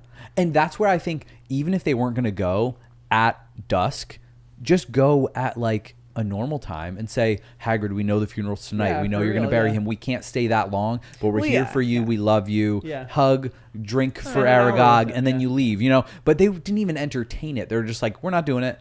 But then if you know that if anything even remotely cool that Harry wanted to do comes up, he'd be like, oh yeah, who cares about rules? Rules spools. I'm out of here. And he'd throw that cloak on and go running around wherever he wants. You know? And that's what happened when he takes the liquid luck. He's totally down to just go break some rules all of a sudden. But like He just for becomes his a good friend, he wasn't too. willing. I love that when he takes the liquid luck, it makes him be a good friend. Yes. It's like good for him. Yeah, like everything coalesces perfectly. Like at this chapter right here, where you're like, he's a good friend. He figures out all the info. He like gets information about his mother. It's so wonderful. I love it. Yep. Yep.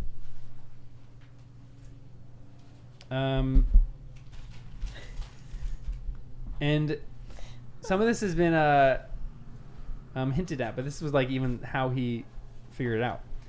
Look, potions will almost entirely be empty this afternoon, with all of us doing our tests. Try to soften Slughorn up a bit. 57th time lucky, you think? Said Harry bitterly. Lucky, said Ron. Harry, that's it. Get lucky. What do you mean? Use your lucky potion. Ron, that's it, said Hermione, sounding stunned. Of course. Why didn't I think of it? Is this like legitimately the best way to get the memory? The lucky It potion. seems like it at Yeah. this point, right? I mean, He's from this tried. chapter, he got it pretty easily. Oh, very easily. But I didn't realize also that he could just take a little swig of it. I thought it was like, this is your only chance to use it. And I'm like, save it for when you're versing Voldemort? Right. There are probably better times, but then again, Dumbledore said this is highly important, the most important. So I'm glad he was willing to do it. I was getting nervous partway through the chapter that it was going to run out because he took a small bit. And I was like, quick, hurry up, Harry, come on. He like felt it wearing out. That's why he had to like push on a little faster. Harry, though, makes this euphoria potion. Do you think that's going to come up again? Like, what is this euphoria potion? Do you think that you take it? Is it good? Is it healthy? Is it healthy? That's the real It just question. sounds like It drugs. makes you It's like he's healthy. literally making drugs. It really does. What's the it's like, what is it, Molly or whatever? Something you'd find at a Club. festival. Yeah. What did You they know? take in The Hangover? Oh, roofies. Were they roofied or something? Maybe. I think it was something like that. Yeah, it was an It was accident. they're- I don't know he enough mixed about up it. whatever. I think so. And that's kind of like Euphoria. Hmm. Wait, was this from the Half Blood Prince too? He copied a potion, Yeah. Yep. right? The Half-Blood And Prince that's why he is was a able to drug do it addict. so good. He threw a bit of mint in there to counteract some of the stomach problems that were going to happen when someone usually ingests this potion. But he gave them ecstasy. Yeah, ecstasy. Ah, that's that's it. I That's feel like yep. ecstasy and Euphoria are. Yeah. This is Mhm. the wizarding version of ecstasy. So there's a lot of With drug little usage. peppermint. Yeah, there's a lot of drug usage And underage and drinking. underage drinking in this book. Yeah, no Yeah, you're wonder we right. weren't allowed to read it. Not only was it because of magic. This is the other line that we get. Harry took the rolled up socks at the bottom of his trunk and extracted the tiny gleaming bottle. Well, here it goes, said Harry, and he raised the little bottle and took a careful, measured gulp. What does it feel like? Whispered Hermione. Harry did not answer for a moment. Then, slowly but surely, an exhilarating sense of infinite opportunity stole through him. He felt as though he could have done anything at all. And getting the memory from Slughorn seemed not only possible, but positively easy. Love it. Great line. One other thing I did forget to mention Mhm. is, could Dumbledore have slipped something into Voldemort's drink when they were drinking wine back in Interesting, his yeah. memory in the 60s? Because Like a little they Veritaserum. mentioned the goblets, they mentioned the wine, they mentioned it a bunch of times.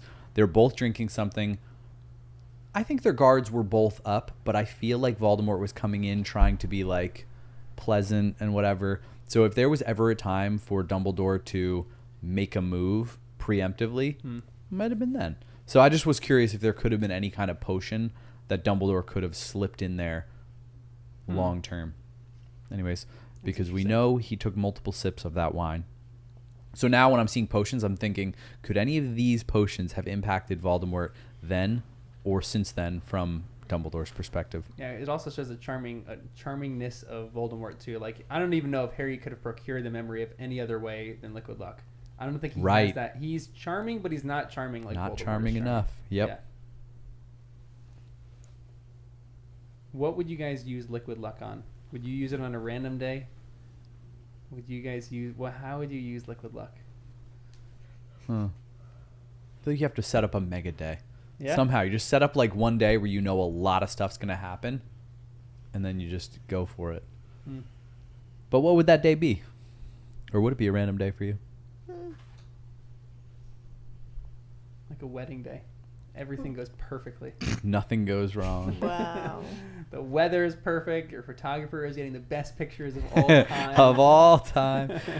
I feel like it wouldn't be bad in Vegas. You know, stop by a casino Yeah, with right. the little Liquid Luck fuel, or just travel around in a place where there are possibilities. You know, go to a major city, run into some celebrities, just have a night. Right.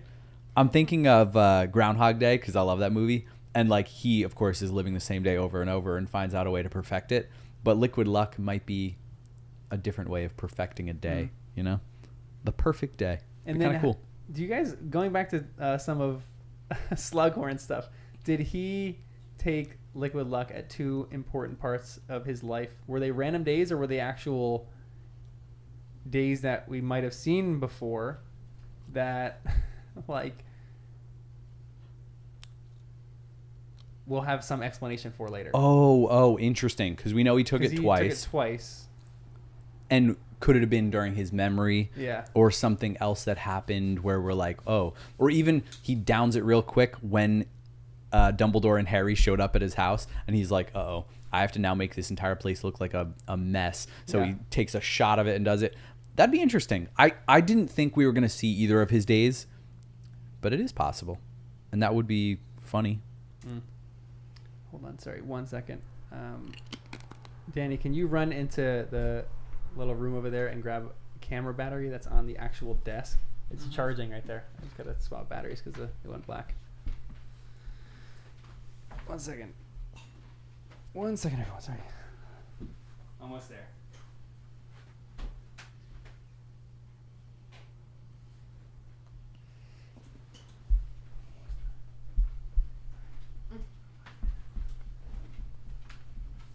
Thank you.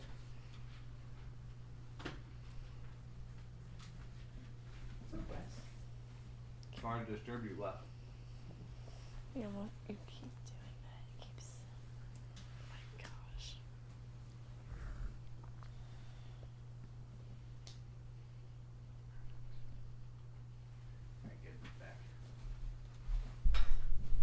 We are back. All right, I think we're good. Okay, this is I want to read this line, and this is a question for the ladies in the group because I just need to know something. Just need to know. Getting That's through an the Enrique. Ah, yes, of course. Yeah, I the knew first exactly two what. words, Yep. Getting through the portrait hole was Because I literally have my simple. finger on it. As he approached it, Ginny and Dean came through it, and Harry was able to slip between them. As he did so, he brushed accidentally against Ginny. "Don't push me, please, Dean," she said, sounding annoyed. "You're always doing that. I can get through perfectly well on my own." Is Dean being chivalrous or annoying? I think he's copping a feel. Okay, ladies.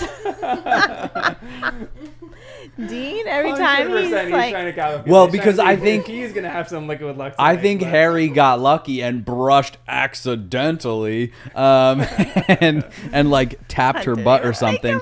But every time they're going through the portal, Dean's like, "Let me help." Yeah. He like touches the small of her back. Like Yeah, pushes her I'm a just little bit. like, 'Cause he- She says Absolutely. he's always doing that. Yep. Should oh. a guy not do that? I feel like She's Dean- done with him. If it was a guy that she was truly into, she would love it. Really Yes, 100%. At least that's my for perspective. Ginny. Because that's how I took it. Interesting. You're not into it. Yeah, she's done. Yeah. That line to me, I was like, oh, she's over him. She's just staying with him, Yeah, maybe. for sure. But For sure. that's the Interesting. beginning of The end. yes, the Beginning end. of the end. Beginning of the end. Because if you're getting annoyed at touches like that, It's It's over. over. It's over for you guys. Yeah, that's how I I interpret agree. it. he just keeps touching her butt. Every time Yeah, they go maybe in. I mean, if it's- I'm into a it's, guy, like the movie Hitch, right? He's like How two high, liars, how friends, low? two Oh, liars, yeah, just yeah, want yeah. some butt. Friends, not. Is there a line? So this is almost like a personal question. Is there a line where chivalry crosses over to? Yes. taking advantage? Yeah. No, not taking advantage. Not taking advantage at all. Like crosses over to being unbelievably annoying, where the person doesn't want you don't want like. Well, they don't let you do Let's say anything. Dean is like holding her arm every time she walks in. It's like a chivalrous note, or like opening the door every time she walks in, letting her go first. Is there a point where maybe not just Ginny, but she's like over that? All women are over that in normal life. I mean, I can't speak. I haven't dated in 100 years, but like, I would think that I'd like it. I feel like it's hard for a guy to actually do it too. I like chivalry. Like, I Yeah. love that. So, Same. but that's just me. I don't know. And if you were getting sick of it, you would just be like, "All yeah, right, you could. let's Yeah, well, cool that's it where on the that communication part, is. yeah. Say, Like, like say oh. it nicely, but if you're gonna snap at them, then that's, It's okay. that's I not got okay. it. That's what I would say. Hmm. Yeah. So Danny, anytime she says it's okay, I got it. Yeah, take Back off notes. for a little bit. All right. It also depends on like previous history. Have you experienced something where you're like, Yeah. Right. and it's just a triggering Right. thing, Hmm. or you're just annoyed that day, or it's the time of the month Well, that, right. Right. Is she and a you're just werewolf? like, don't touch me, don't talk to me. I'm over it. Keep Did you it. say she 100? from Shakira? No. Oh. but that makes a more sense. werewolf? She's a she-wolf rather than a werewolf. Ginny is a she-wolf. Attract. It's a she-wolf. Yep. This is the number one compliment that people want in the new series too. They want Ginny to have a personality because in the movies she doesn't have a personality. So they're like Yeah. dying for her in the actual series that they make for her to have a personality. Yeah, she needs to be like a little sassy I girl. know. I know. And that's what they could do pretty well, you Firecracker know? Like they could do Ready. entire episodes Yeah. on characters and really dive into it. She deserves a lot more than Yeah. what Because she's the gotten. producers of this series are listening to us. I know. We will help write the series for you, HBO. Hire all 4 of us. We're ready. I got Please. theories for days. Bonus episodes. For sure. If I ever do fan fiction, the first thing I'm going to do is about what Hermione did when she was out on that ski trip with her parents. Oh my god. Because I still like the idea that the trip got cut short. And why? Doesn't make sense. So I think there was something with Crumb and this whole dramatic thing. And Yes. maybe even more. So we'll see. Yeah. Tune in next time. Tune in Jay next time for reads my his weird fan for us. fiction. Gosh, bonus Um, content. Yeah. All right, here are 2 lines. This is kind of the meat of the chapter. After an hour or so, Hagrid and Slughorn began making extravagant toasts. To Hogwarts, to Dumbledore, to Elfmaid wine, and to Harry Potter, bellowed Hagrid, slopping some of his 14th bucket of wine down his chin as he drained it. Yes, indeed, cried Slughorn a little thickly. Perry Otter, the chosen boy who, well, something of that sort, he mumbled, and he drained his mug too. And then this is the bulk of the chapter right here. But she didn't move. Dad was already dead. But she didn't want me to go too. She tried to plead with Voldemort, but he just laughed. That's enough, said Slughorn, suddenly raising a shaking hand. Really, my dear boy, enough. I'm an old man. I don't need to hear. I don't want to hear. I forgot, lied Harry. Felix Felicis, leading him on. You liked her, didn't you? Liked her, said Slughorn, his eyes brimming with tears once more. I don't imagine anyone who met her wouldn't have liked her. Very brave, very funny. It was the most horrible thing. But you won't help her son, said Harry. She gave me her life, but you won't give me a memory. Oh, crushing. Is there any new information that you gained from this little story of Lily here? And what do you think of this whole tactic? I like to think it wasn't so much a tactic as Harry just being honest and being real and that being good. Yeah. You know, in the moment, I kind of lost sight of it all and it felt like it was actually just emotional and real. And I do feel like I learned because we suspected, and Harry said it so matter of fact, but I don't remember the part about like his dad dying and Voldemort stepping over him and the confirmation that that was the order of things. I feel like hearing it spelled out like this felt more clear than we've seen it before. So I don't know that it was new information, but it felt new the way it was being read. Yeah. It was so matter of fact the way Harry was saying it. Yeah, so I guess it still is a little fallible because it's coming from Harry, but yeah, it felt kind of like new information a little bit. Yeah, And certainly more emotional, like Harry's actually processing this Yeah. in a way that he can actually talk about it. So it showed growth to me too, from Mhm. Harry's perspective.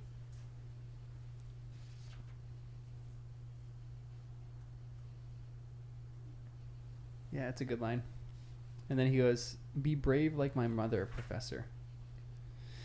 "You're a good boy," said Professor Slughorn, tears trickling down his fat cheeks onto his walrus mustache.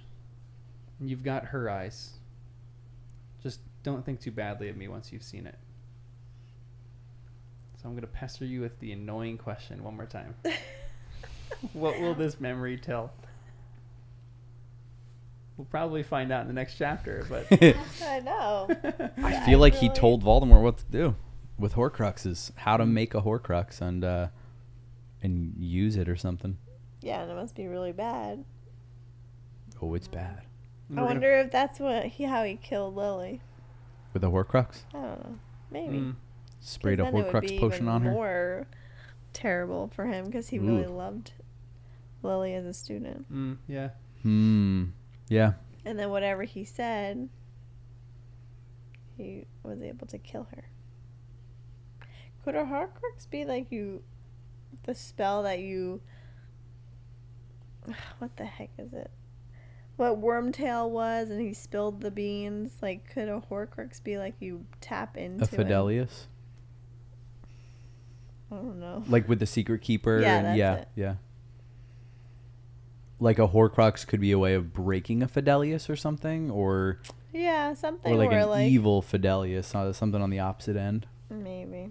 I don't Mm. know. I just was wondering if it ties into Lily because he wants to hide it so much, and I feel like not only is it because you helped Voldemort, but maybe because you basically gave him the key to killing Right. someone they all know and love. Hmm. I changed it a little bit this time. No, I like that. Yeah. Hmm. Anytime you change it, I'm good with it. There, I just want to make a side note on this too. This is, I have a love-hate relationship with this movie, because it misses so many things, but it nails so many things. And this is one section that it actually enhanced what was in the book. One of the very, very, very rare sections where I actually thought the movie did slightly better than the books. And I want to, can I read you guys part of this movie transcript? Yeah. No. It's, Wait, it's a spoiler. it's for not a you. spoiler at all. No. The books are it's an our enhancement. books are canon. The Yeah. movies are just bonus. Yeah. Oh my! This yeah, isn't a right. spoiler you at pick all. and choose when it's a spoiler, but Well, I'm ready. honestly, So- but John is my spoiler like security guard. So if So John this deems is what it, it was. safe, it's cool. In this line when he goes, I couldn't imagine anyone who didn't like her. She was very brave, very funny. It was the most horrible thing. They essentially just made this a little story. Oh, So- whoa. He was talking with Hagrid about this fish that he used to have, and one day the fish vanished. And then they got drunk, and Hagrid fell asleep, and then Slughorn, and he delivers this line brilliantly. He turns to Harry and he goes, "'Twas a student who gave me Francis," which was the fish. "One spring afternoon, I discovered a bowl on my desk, just a few inches of clear water in it. Floating on the surface was a flower petal. As I watched, it sank. Just before it reached the bottom, it was transformed into a wee fish. It was beautiful magic, wondrous to behold. The flower petal had come from a lily, your mother. The day I came downstairs, the day the bowl was empty, was the day your mother," and then it cuts off.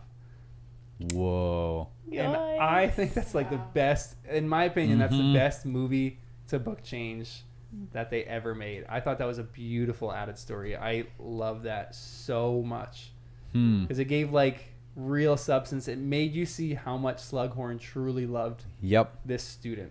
It showed it instead of told And it it. showed how beautiful of a person Lily was, like giving this beautifully magical object to her professor that she valued.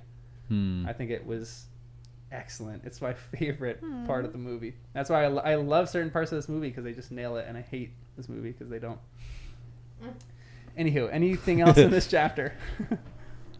The only other thing was the house elf cupbearers actually happened, which we talked about in the last episode. But then I felt bad because we were like joking about it, like, oh, Yeah. they'd be such perfect cupbearers.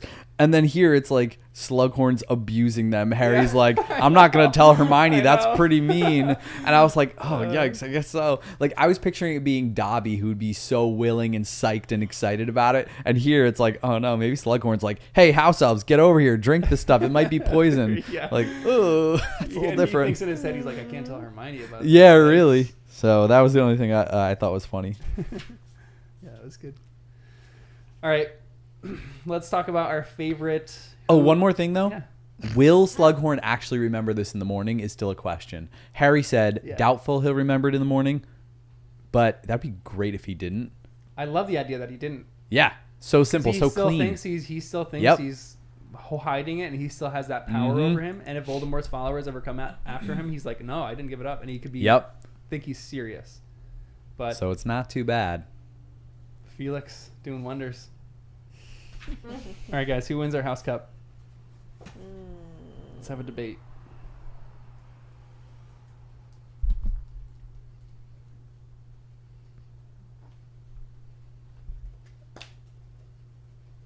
I feel like it's just Harry in all the chapters, I know.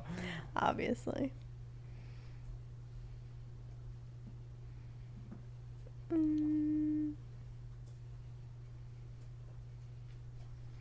My favorite moment is probably the last chapter, though. Like, I love the whole scenes of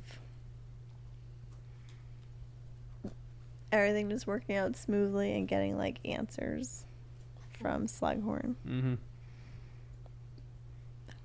So, Harry's your House Cup winner? House Cup favorite moment was the Wait. last chapter. You can't go favorite moment yet. We're Oh, all I just thought we were doing all three. We're not We've doing done all that together. before. Reasonable. individually. Oh, at a fine, time. fine. House Cup. Harry? Yes. Harry. We used to do it all together, so it's not like cheating. I went back and forth. This might be like controversial. I went back and forth between Harry and Dumbledore Ooh. because I'm trying to find it. I like how Dumbledore kind of like egged him on to get the memory when Yeah, Harry went you're there right. and he Yep. didn't have the memory. I love how Dumbledore handled it because he So like true. didn't get mad, Yeah. but he You showed Like- the severity of it. and he like was like, I'm disappointed, you know, like you can do better, and it motivated Harry to like Yep. want to do it. So I'm gonna go Dumbledore. Yeah. That's a great teacher right there. I'm actually going to go Dumbledore too, so this couch against that couch. Respect. Because of his mastery over Tom Riddle. Oh yeah, Oh, that and was that so too, yeah. good. Like, that was just exceptional. Like, he was Mhm. just, he dominated him. And he's showing Harry all this new stuff, all this new information, and he's finally giving him more answers. And I just loved how he communicates. He's not like a severe guy where he has to like yell everything that he says, like Voldemort is saying. when he just- communicates. yeah, exactly. When he communicates, he I communicates agree. softly and just with Mm. gentleness, and he knows that he's in power and he's control, and I kind of love that. Favorite moment. Now you can go favorite moment.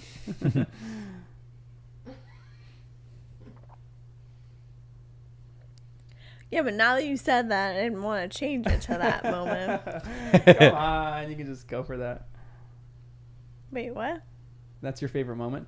Yeah, but I liked the Slughorn thing where he like Yeah.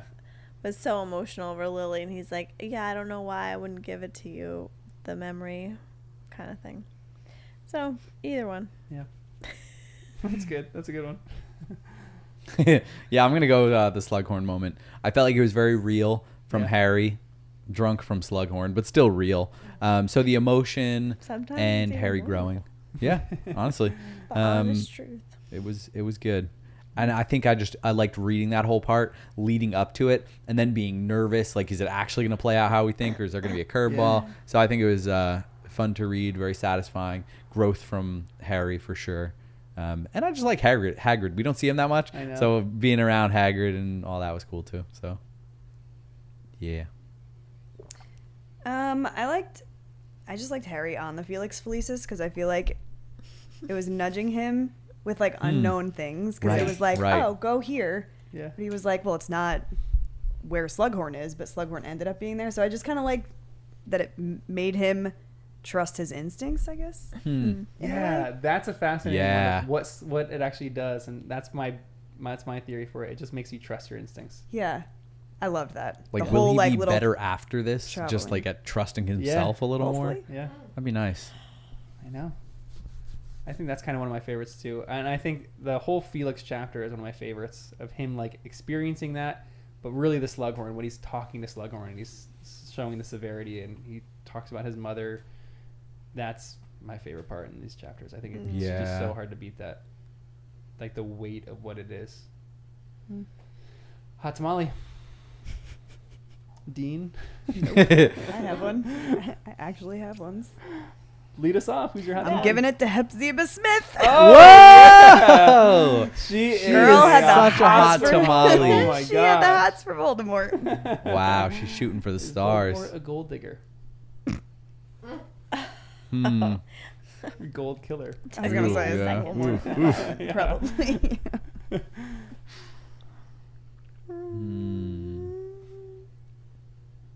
I think I have to agree with you. It's good. Yeah. Yeah, that worked.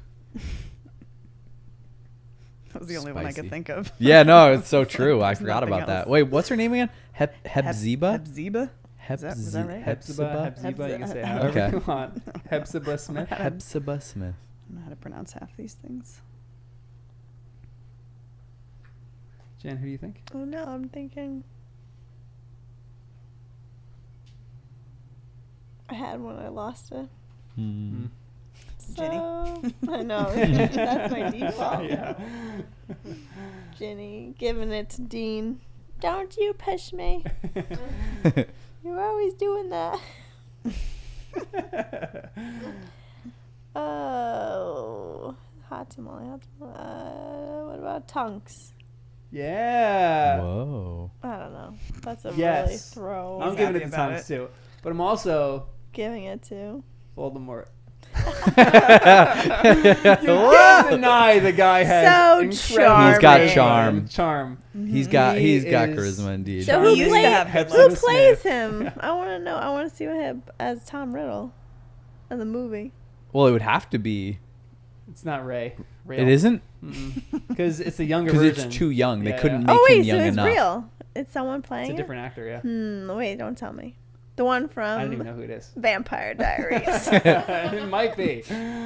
He does do a Love great him. job. I have to You're admit. obsessed. He comes up every day. There are a few different actors. Wait, someone. I brought it up. Yeah. I brought it up last On time. Monday. Yeah. Yeah. Ian Smolder. Ian Summerholder. Yeah. Smolder. He does have a I actually Smolder. think I might know He's who that awesome. guy is. Ian Summer. Do I? Summer You look like Holder? him. Okay, please. Summer something. Someone said that you. Someone said this on a Summer Holder, comment I on thought so. YouTube. Yeah, You look but I like a like guy Smolder. from I think Veritaserum or something like that. And I looked it up. Wait, from what? From a YouTube channel called Veritaserum. Oh, that's a channel. Yeah, yeah. Nice. Yeah. I think it was Veritaserum, or it might have been something else. I gotta Well, it actually sounds look like up that something I comment. couldn't look up. I know. Oh, that guy. That's actually not the one I was thinking of. I was thinking of Superman were you in thinking of Stefan? Smallville. Oh, that's Oh, another. Tom Welling. Oh, I love Tom him too. Welling. Classic. You got to Good type. one. Nice. I do Anyway. have a type. Tonks for her emotional depth. Tonks is my real hot tamale, but sub hot tamale, like a mild tamale. Oh my God. is A medium. Lord Voldemort. Voldemort. That's a great one. Oh, aka Tom Riddle. Oh Um, man, that's funny. Yeah. But Mm. anyway, we're gonna go to bed. We got work in the morning. Thanks for Indeed. joining us on the journey of Harry Potter and the first time readers. Woo! Woo! Tom Riddle. Did you say Tom Riddle? Yeah. Spicy. Are we chanting Tom Riddle because he's a hot Apparently. tamale? Tom Riddle. Yes. I love you. Oof. I think No. Tonks is such a babe. Why can't I see what she? I forget what she looks like in the movie. What? It's just a funny maneuver. Yeah, like you really Around, got yeah. like wide and did this whole like bear crawl thing. Yeah. You could have just. moved It worked though, you know. Oh, I didn't think. Yeah. I wanted to test my abilities. For what? Yeah.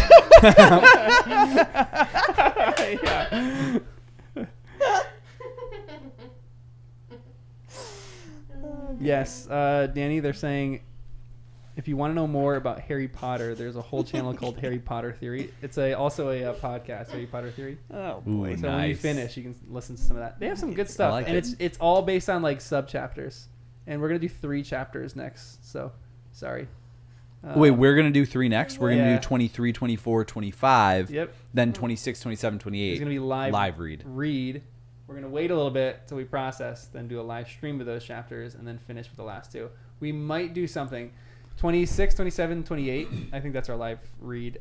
They're such a compact unit, and they're so like it's Oh, You nice, cannot- nice. you. It's they're such a page turner that I can't. You make wouldn't split them stop. up. Yeah, It I wouldn't can't. make sense. But then the last 2 are good. But what we might do when we record it is we might only focus on 26 and 27 when we do the recording of the stream, and focus on 27, 28, 29 for the last The 3. last chunk. So we might Okay, like, break it right, up. But, right. well, we can't not read those 3 chapters I gotcha. together because they're just so freaking good. And I can't wait. I just freaking can't wait. Oh boy. Oh, it's so good. So we might do that. But anyway, thanks for joining us on the live stream, guys. You guys are the best. Thanks, guys. We'll see you guys sometime next week. Yeah, another time. Hopefully, I'll be more awake next week. I have off. I'll be on the shore.